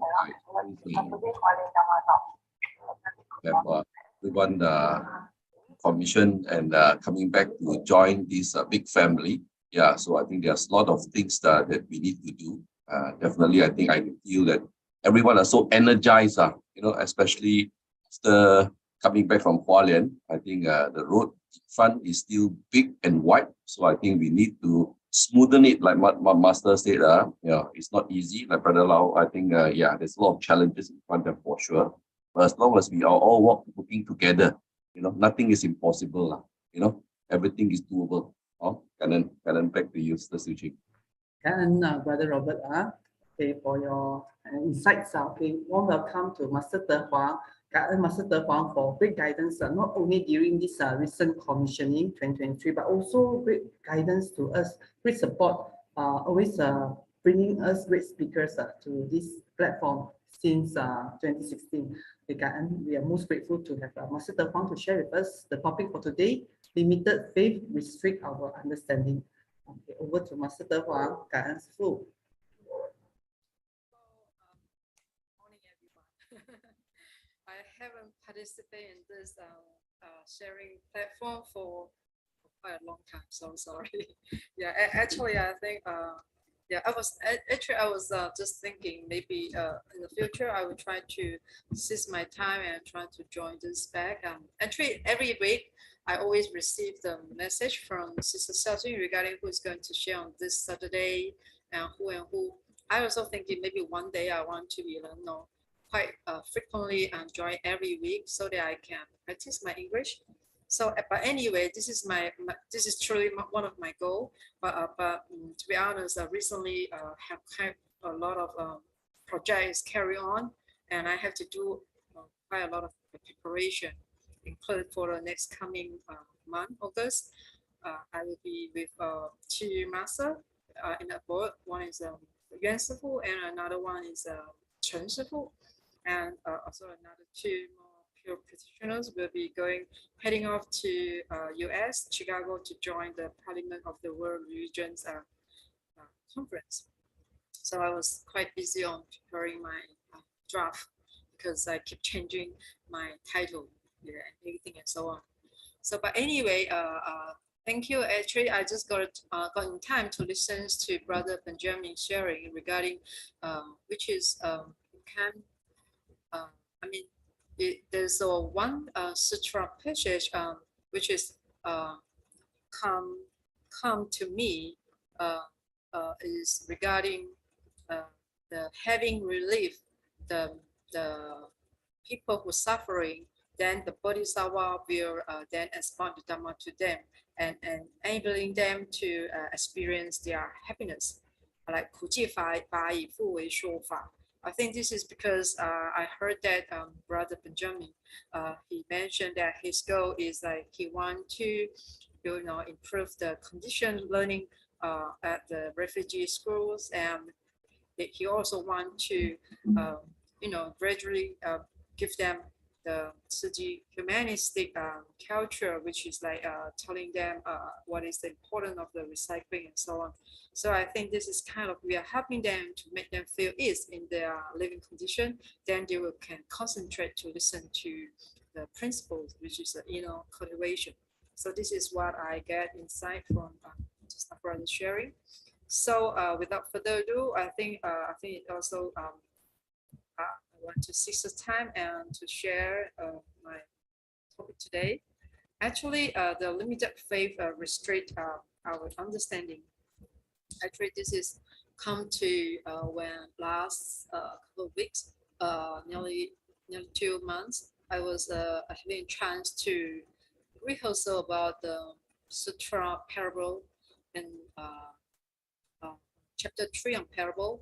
And Masters, she mentioned about this regarding the Saripatra, the way he engaged in the spiritual cultivation. And at the beginning, he also having limited faith in his bodhisattva path, so that he restrict his understanding about the Dhamma's teaching. But after that, because the Buddha never give up on them and keep telling them, you can get a chance and to attend the Buddhahood if you keep diligently or whatever. So I think this is how the Saripatra, he start to gain the confidence, and then he start to really to believe that he also have the Buddha nature, which was have to unpure from his personal mind. So I think this is that as well as we have enough strength to take care of ourselves, then we will never underestimate our own capabilities in the Buddhism path. So by having this topic, and I think maybe some of you might know that actually recently regarding the Secretary General of the United Nations bluntly said that the climate change is out of control. because the world is hottest June in 134 years of the global climate records. And I think Malaysia, we know that is very close to the equator. So due to the direct sunlight, I think it is hot and raining all year round.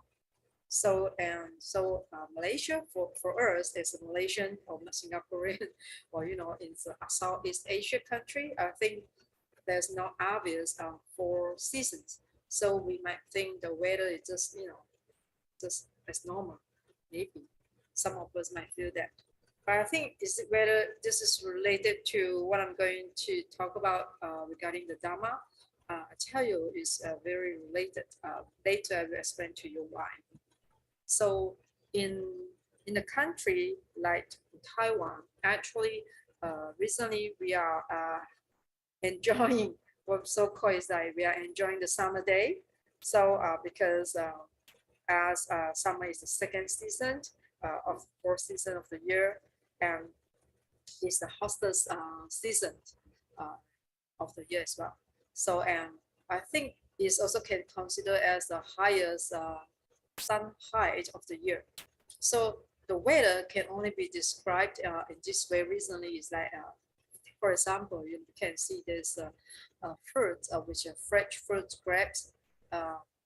It's like, when you're living house, you are like a fresh grapes. But when you get back home, what do you think you look like? I think it's like this kind of, it's been dehydrated grapes. And I think the weather is so hot. But I think this related to the Dharma. Yeah, because Master say the Dharma is always appearing in our daily life. But how can we explain? We can understand true by believing what Masters told us, because Masters should very concerned the whole world, the condition, the 4 elements, which is giving us living a very favorable condition or giving us the adverse condition, which is we having the imbalance of the disasters happen due to the strong winds or typhoon or whatever.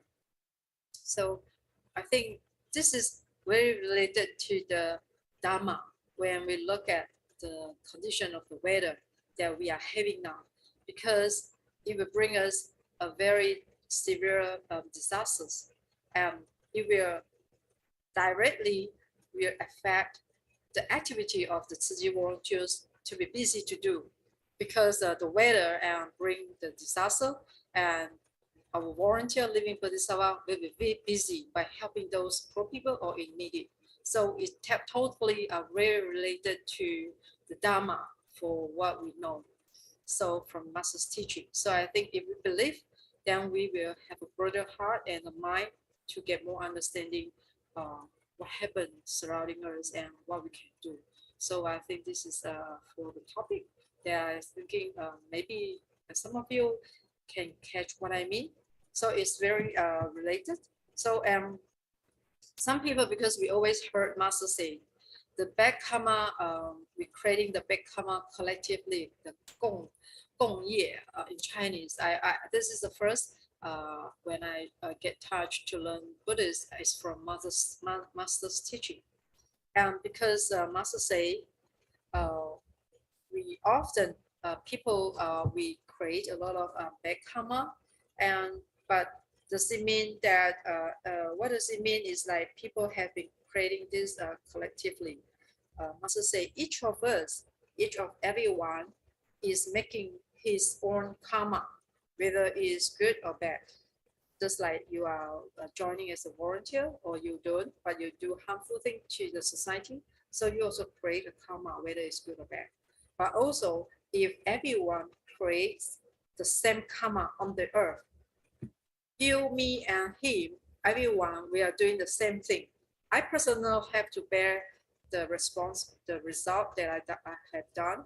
But if we all of us are doing the same thing, that means we are collective the karma together, whether it's good or bad. So if we are creating the same karma, there will be considered as a common karma, and also can be good or bad. So, for example, just I mentioned, the weather is so hot, and this is a common karma for everyone. So what we should do? We can't say that we don't create trouble to this earth, because every one of us in our living daily life, we actually producing a lot of rubbish, and we also, when our breathing has up, and we also bring out the carbon dioxide to the environment. And the more people in this, the population growing in this earth, the more carbon dioxide will be released in this environment, and which is like we need places to stay, and we also will destroy the forest, the circulation of this, the natural forest to grow. I think this is the same thing. So, as the Buddha, in his wisdom, so he know that in the future, when what we call in the 5 turbidity intensify, so this may make calamities would be very getting more severe. So therefore, in the Buddha's teaching, which is we know that in the Lotus Sutra, actually he asked the Buddhist many ways to help us to understand. So that's why they have come up with so many skillful teaching for the different capabilities like this. So same as our master, she say the weather, hot weather, which is a common karma for everyone. So what can we do? So I remember a few days ago, master say the karma, the only way we can mitigate the disasters is by practicing the sincere piety. And also we have to the bad karma, which is real attribute in what we call is like the reason is that we have such a hot weather. It's just because we have a developing of a heavy industry, agriculture, or this forestry, etc. activities, because we keep felling big trees in the mountain and to making many buildings, which is to be constructed. And also the population is so large that we need to have more building to be constructed. And without those building material, we cannot build the houses. And also the human cannot do without the natural resources. So that's why everyone will take part on destroying this earth. So that's why now we all have the common karma. We have to enjoy this kind of hot weather together. I think this is what I get the message from the master. And also, but what can we do is like master say, we have to inspire everyone and also include ourselves to harbor repentance and remorse from ourselves. And because we have to at least we can start with our small activities by in our daily life. So we can start by ourselves to consume fewer resources and buying less, and eating plant-based diet rather than the meat, or reduce consuming the dairy, no egg, no milk, and no milk product. I think this is something that we can do. It just whether it depends on whether we want or not. So by reframing from the enjoyment, so actually we can prevent a waste of the waste of resources for studying from everyone. So, and I think it sounds very hard to do, but actually Master say it's very easy. So because she's a role model for us to learn, and since she can do, I think maybe we as her disciple, we can try day by day, and maybe we'll get used to this simple lifestyle. So, and I think this is something like if we have a what we call is like faith. Okay, so if we have a limited faith, so maybe we think that maybe I can try some other way. If you don't follow what Master say, I think maybe you say I can do some other way by helping the earth. So maybe you can try to find out. But I think this is one thing I get it from Master's teaching. So that's why in the parable 3, in the chapter 3 parable, it's always telling us the great house is like the 3 realms. The destruction caused by ignorance is like burning house. And I think this is kind of like a example that we know recently. There's a lot of places, countries facing the wildfires in forests, and especially nowadays we know that in Greece, the relentless wildfire in Greece are forcing tens of thousands of people to evacuate from the places, and which is leaving many tourists stranded at the airport or maybe at the makeshift shelter. So I think because in the past, before it happened to this wildfire in forests and causing them to have to flee the places to other places, to the safety places, I think it's kind of like because they also have sharing the common karma, and because it's timing for them to experience this common karma. Because from the news that I read through the internet, one of the tourists stated that he said that they fell from the heaven to hell, since like totally changed. The maybe before is very luxury, a great house, but now we can see the places that they stay is totally changed. So I think there's like because here at the traileries they say they fell from the heaven to hell. I think, but for the living Bodhisattva, which is we follow what Master told us, and she taught like the great sages, or maybe like the Buddha, the enlightened one, which is no one want to go to hell, but the only the sages or the enlightened one who have a great one, they can come and go easily to these suffering places. So like seems like if I don't do it, who will do? If I don't help, who will? So only people trying to flip away from this dangerous place, but for the living Bodhisattva, which is they are willing to enter to these places, to this kind of condition. So I think this is like we are creating a good karma. That's why we go and helping them.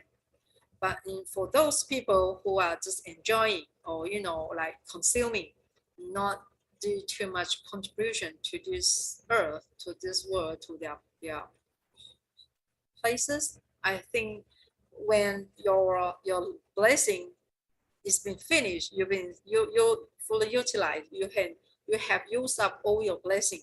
So one day you will be like福报享尽也会下，就是 you also, even the heavenly beings, after you have so much blessing, but if you've been finishing all your blessing, and definitely you will fell from the heaven to hell. I think it's the same. So whether we want to create a common karma in good or bad, so I think if you believe, you have a strong faith and belief, then you will get more understanding on the life of principles. Is like helping us to be like practicing, like we have to walk, not just verbally. Like I always want to use this word saying action is speak louder than words. So 行动 is the best action, I think. And another reason I want to another story I want to share to you regarding this is like on this few days ago, which is my duty is because we know the summer time, the season, the weather is very humid, and maybe everything is easily to get mold. Yeah, 就是发霉长菌. So, and I'm grateful because last week my deacon, my duty was in charge at the Buddha Hall and the 金丝, 小金丝, the small little 金丝. And because my duty is to wake people up and to tell people it's time to sleep and to do morning chanting and do evening chanting and to maintain the manhole cleanliness and to make sure the light is always on and everything. So this is my duty, and so lucky is one day our senior master come to say, hey, in your 7 days in this duty, one of the day which is 6th of the June in the lunar calendar is the day for the sutra drying festival, 晒净日, 晒净节. So and I start to search what is the original come from for this festival, and actually the story it has a long story been according to the legend, which is the master Xuanzang went to the west, went to India to collect the true principle of the Buddhist scriptures. On his way back to mainland China, he accidentally dropped the scriptures into the water, and the day so coincident is on the 6th day of June in the lunar calendar, which is they have the 24 seasons a year, 24节气. There's mentioned on this day is the big summer, the hottest summer day, 大暑. So means the sun is is strong enough. So because Master Xuanzang, he quickly picked them out from the water and dry them under the sun, in the sun, and this is how he's successful to bring the scriptures of the sutra back to mainland China, which is can pass down from the next generation until over 1,000 years now, and we are so lucky we can get a chance to know the true principle from the Buddha's teaching by carrying from the Master Sendran the long way from the west to east, from India to China.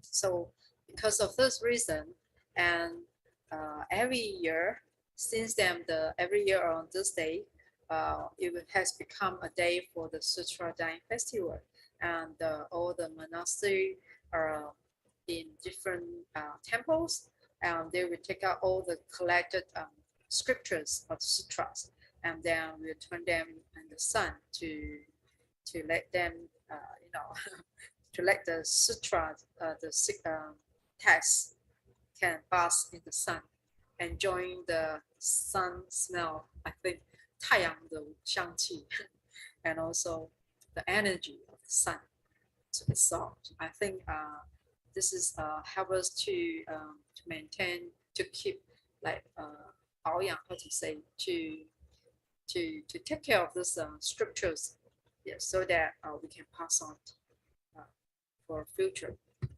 So I think and through the process, because it's telling us that since we are not easy to get these things back from India to China, it have been going through, travel across the mountains and river, and they find such a very hardship, and travel from west to seek Dharma. So as a Buddhist disciple, we all should pay the respect and gratitude all the time when we had the chance to listen or read or recite the sutra. Whatever sutra you recite, I think you also should have a kind of gratitude. Yeah. And also, there's another story which is, I think, quite meaningful. It's like because there's one story happened in China which is the core the Klang was get liberated by sifting the scriptures, sniffing, yeah, by sniffing the scriptures. And how this Klang can get such a good blessing that he can liberate from this life as the animal and then turn to the human form. There's a story is mentioned in the past. There was a very big temple, and every year and on the day of the festival during the Sutra day, and the scripture must be moved out to expose it to the sun. And one year, when the scripture was same thing exposed to the sun, there's a Klang above, which is suddenly come to this place, and he sniffed the exposed sutra text, 嗅那个经书 by his nose. And then the monastic found this cow action and worried that is it he would damage the scriptures of the sutra. So the monastic urged the order his owner, the cow owner, to take it away, out of the way. So even though the cow was struggle, he want to continue to sniffing, but he didn't get a chance. But and he because he didn't want to leave, but he have to because he have to leave this place because it was carried out by his owner. And then, but no long after, the cow was died, and he was reincarnated as a human being with extraordinary intelligence. And one day, when he grew up to adult age, maybe 20 something, yeah, and he was so diligent, and he was been offered. And one day he passed by this temple where he heard these scriptures in his previous life before, and he seems to have known him before because when this young man who listens to the monk were chanting the sutra, and he also was able to recite them a lot, and word by word, and he become very suspicious and so curious himself, and he asked the monk for advice. Why I never heard the sutra before, but why this is my first time to listen your chanting to recite the sutra, but why I can easily come to my mind with those passage. And of course, the old man told the causes of karma and the cause of condition, 因果. And I think this is regardless of the human being or animals. I think for this story, which is telling us regardless of whether we are seeing or hearing or even smelling the sutra, we might get to form a good karma by ourselves, and we bring to the next life or future life. I think, and we will when we get in touch, get a chance to in touch with this Dharma, so we will have the merit. So this is like kind of like of course, masters didn't mention about merit, but I think definitely they will come automatically to happen to your life. Yeah. So if you don't believe this story from the last, they pass on, the long story was carried on in the past.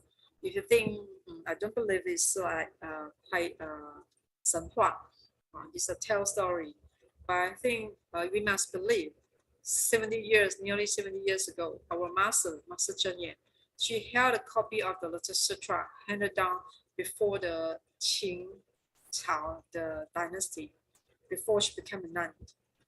And maybe all of you might heard or might know, she mentioned that before she became a nun, and she one day, because her father passed away, and she went to temple with Master Siu Dao to learn the Dharma's teaching. And one day, a woman come and told Master Siu Dao, say that she found out that her neighbor are going to repair their house, and in their neighbor's house, there's a Lotus Sutra, which is keep under debate for quite a long time. Now they want to sell it to the antique shop, bookshop, but is it possible for Master Siu Dao we all can buy it back to this temple? And Master said, she said at the time she was there to listen to this two conversation, and she just hearing the name of the Lotus Sutra, which is brought her a joy when she heard these few words, and she doesn't. She don't know why, but she haven't seen this sutra before yet. And she was just like, she was the first to answer and say, hurry up and bring it back. How much does it cost? I want to buy. And it costs around 800 at the time. It's quite very big amount. Yeah, but I think Master say the karma was always incredible. So do you believe that? I believe Master should not in this life just the first time to know about Lotus Sutra, but I believe in the past, over the few past life, and she already keep diligent on practicing the Lotus Sutra in her life and in her consciousness, and so they can bring from life to life until this present era.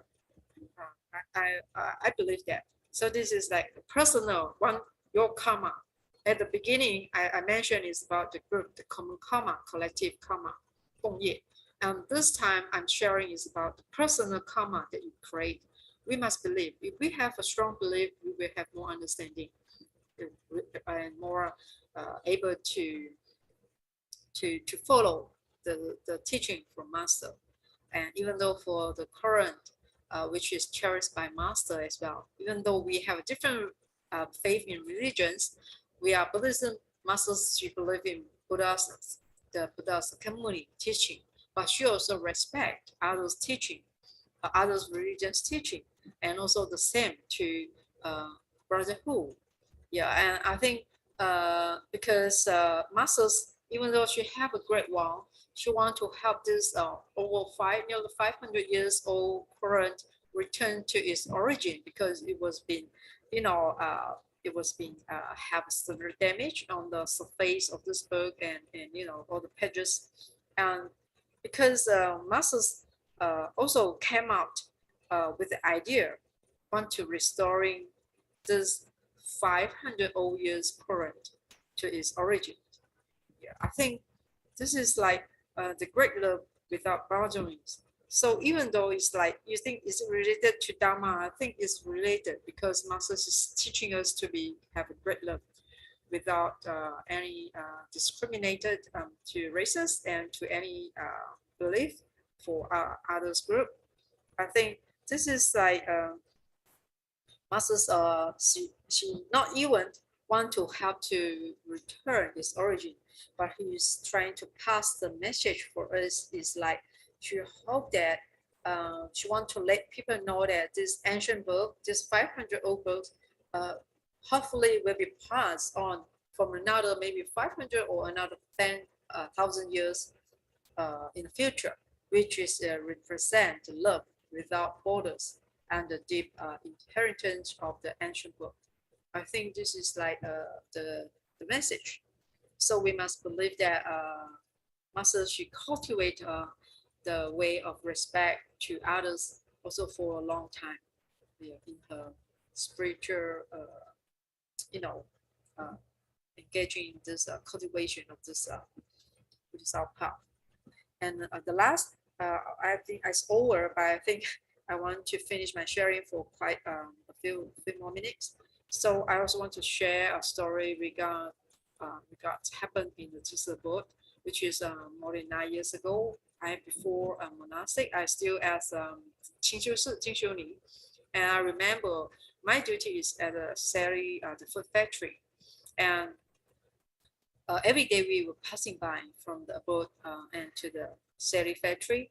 So there's an old Klang was sick nearby the boat, which is now we have a new building, the construction site, and this old Klang, because it was sick and he not able to walk back home to his place, and our masters noticed this Klang was sick, and the car owner say that it's so big and so heavy, I can't move it, I cannot push it, so I can only leave it like that. on this ground, and every day they will feed them food, feed him the grass.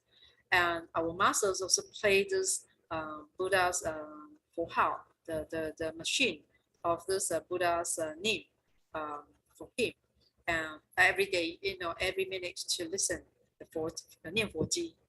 And also our Sifu from the Xie factory, and he was in charge of the what we call is 铁工, like is helping repairing all this machine, heavy machine and all this thing.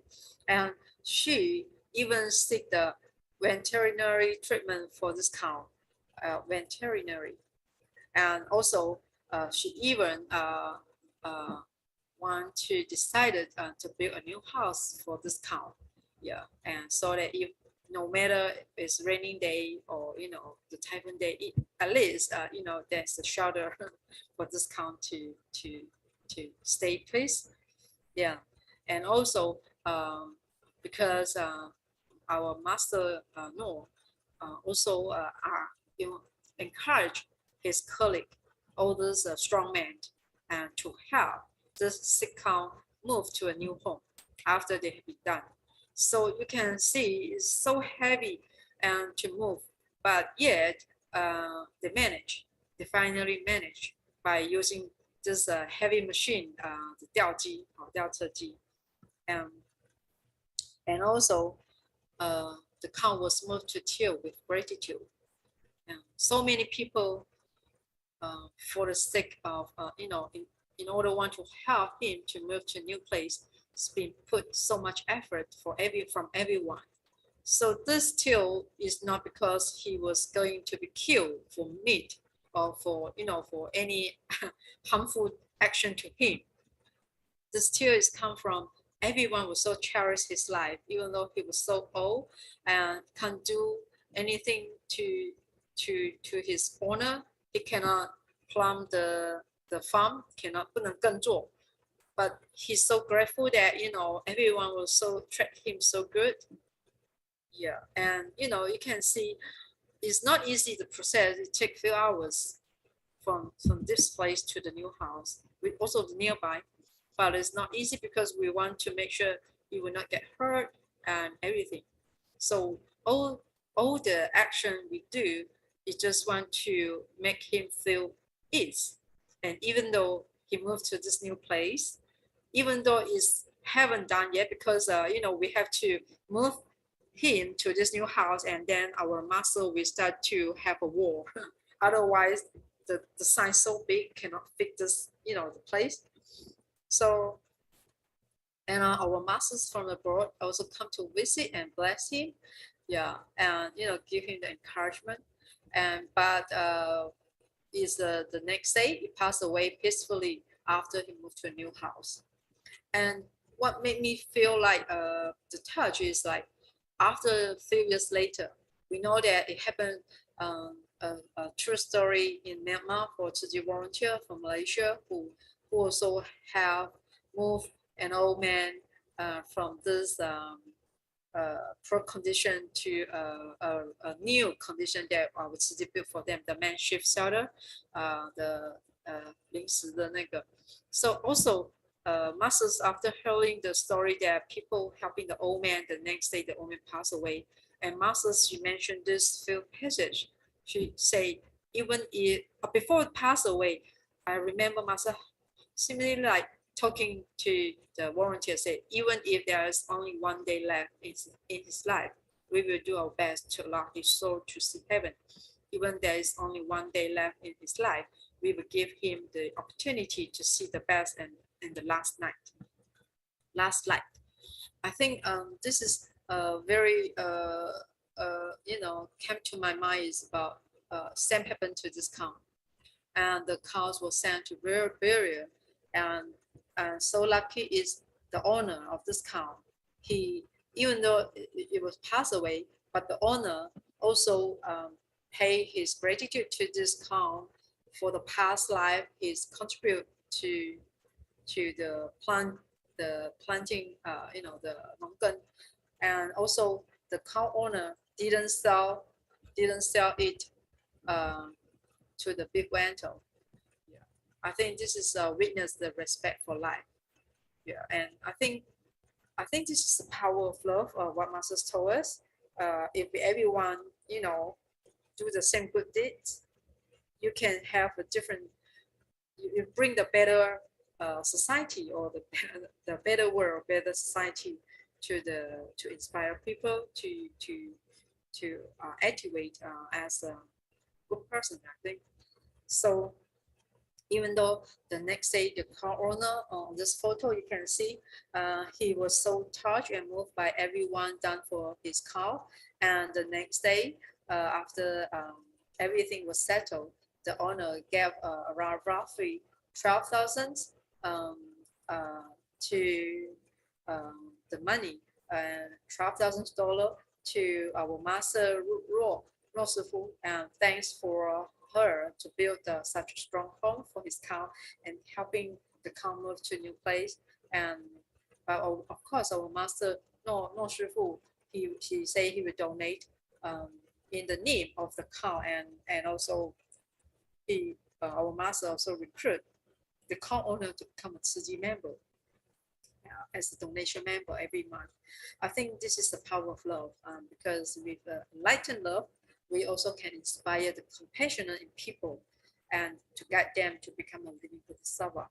I think if everyone are doing the same good deed, then this way we are collectively accumulate the good karma among people and bring fortune to the future.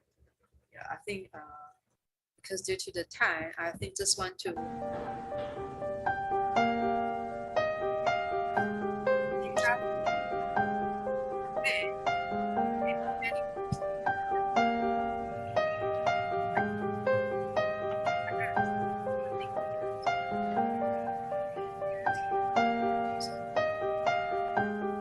Also es war so, dass die Tiere letztes Jahr im Juli eigentlich zum Schlachter sollten, weil And this is a story regarding happened in German, and because the result was totally changed.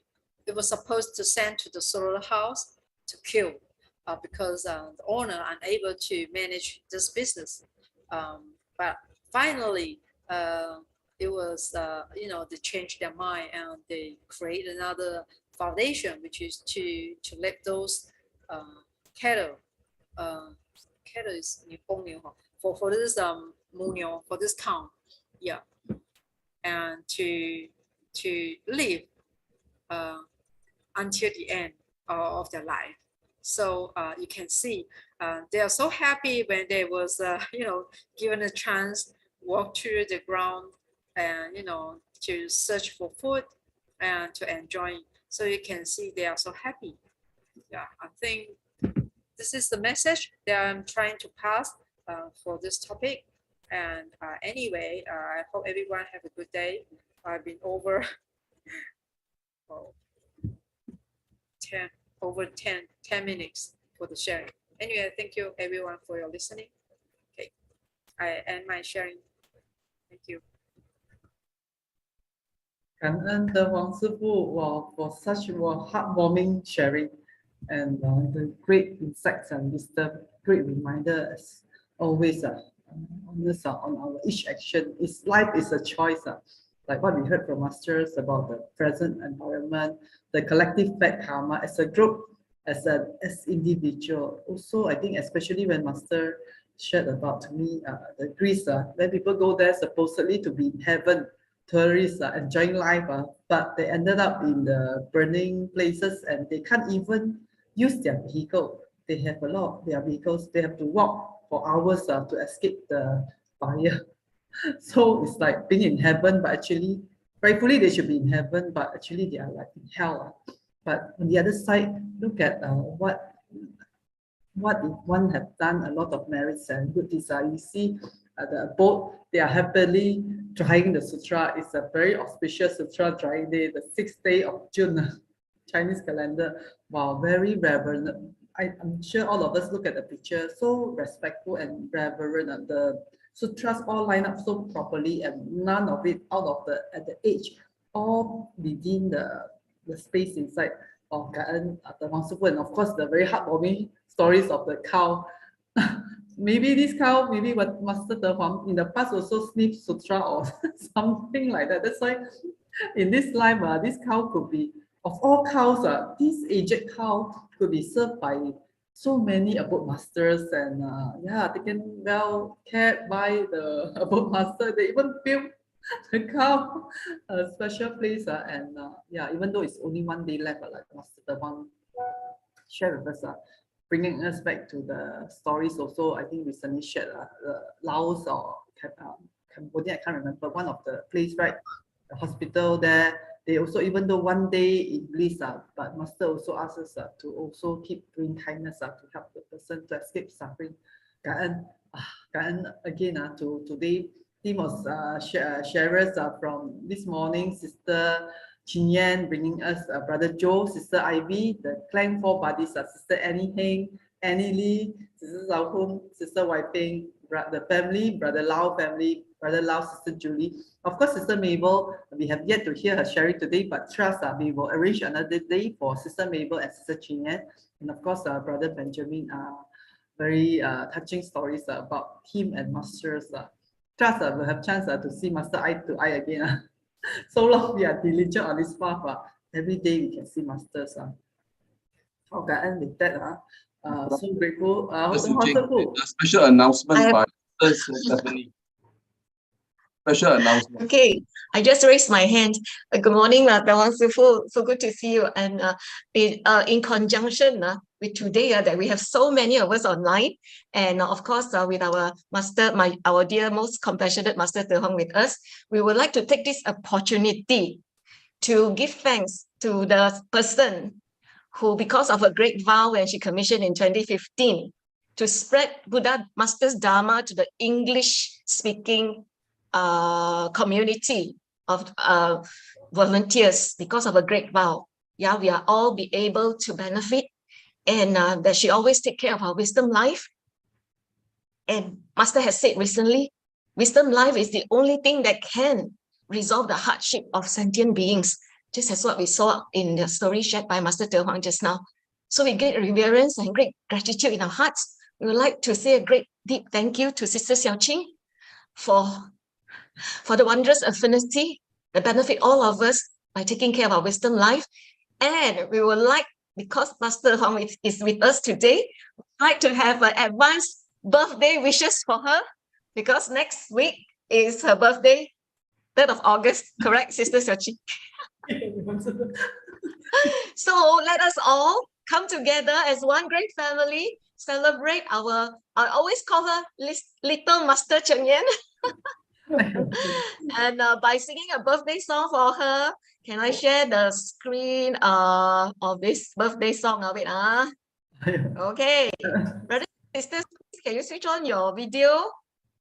Then we all come together to sing a birthday song to celebrate the great Bodhisattva, always our role model, Sister Su Ching. Happy birthday to you. Happy birthday to you. Happy birthday, and the star burn tonight. Happy birthday to you. Happy birthday to you. Happy birthday, happy birthday, happy birthday to you.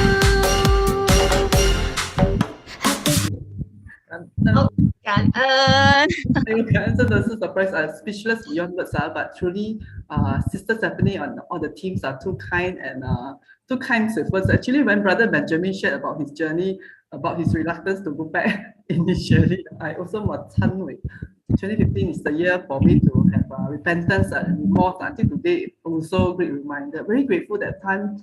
I think Master Brother Joe Huang and very soon Master De Huang came on board to guide this limited person, and very grateful because of especially Graduate and Master De Huang, two of these very great person. I can never repay them enough in this life. So pleasure to continue serving these two great teachers. Of course, Master Cheng Yan, life after life. definitely this special affinity we treasure very much. We also want to express again our deepest gratitude to the Huang Sifu. Many times we know the Huang Sifu is so very busy, but yet the Huang Sifu, each time seeing, I think especially Malaysia, all of us are the volunteers, the English group volunteers, Master De Huang will take good care of us and find good speakers to benefit us. There's so much words to express the gratitude, like Brother Benjamin. Actually, I'm not sure if everyone is aware. Actually, he's one of the earlier pioneers. He's the IT consultant for this platform.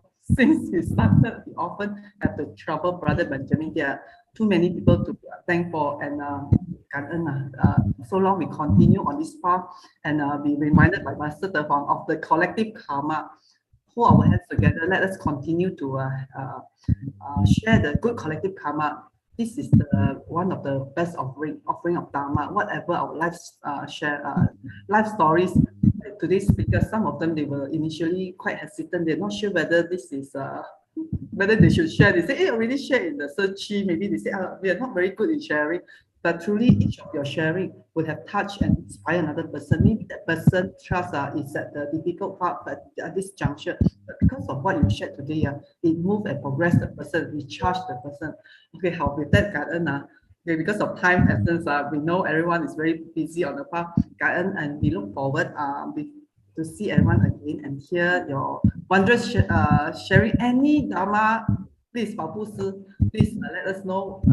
Put a slot, and Master De Huang giving us the best present. We will continue to hear from Master De Huang.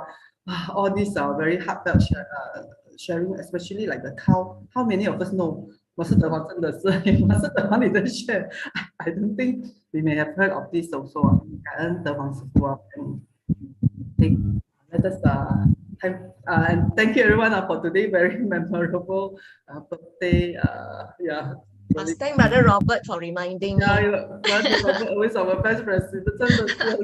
Very grateful this life to share this path with all of you, the great teachers. All everyone for the I was speechless. Lots of heartfelt and wisdom sharing. Thank you, Master De Huang, and thank you, brothers and sisters, for your presence. Hope that each of us could sustain the Dharma joy and take in another piece of masters and Hualien love to our life. Let us invite Master De Huang to lead us in making 3 vows to the Buddha and Master Cheng Yen as we depart to apply all these wonderful teachings in our everyday life. Let us pay our respects to our teachers of life universal truth. All together, first vow. Second bow, third bow, and kangen to our dear Master De Huang, beloved Master De Huang, who always benefit us and could join us and share the Dharma wisdom today with us. Kangen De Huang Sifu. Kangen Sifu, kangen. Kangen Sifu. Kangen everyone. Kangen everybody. Dacia. Have a great day. Great day. Next week, very good sharing. Brother David Liu. Bye.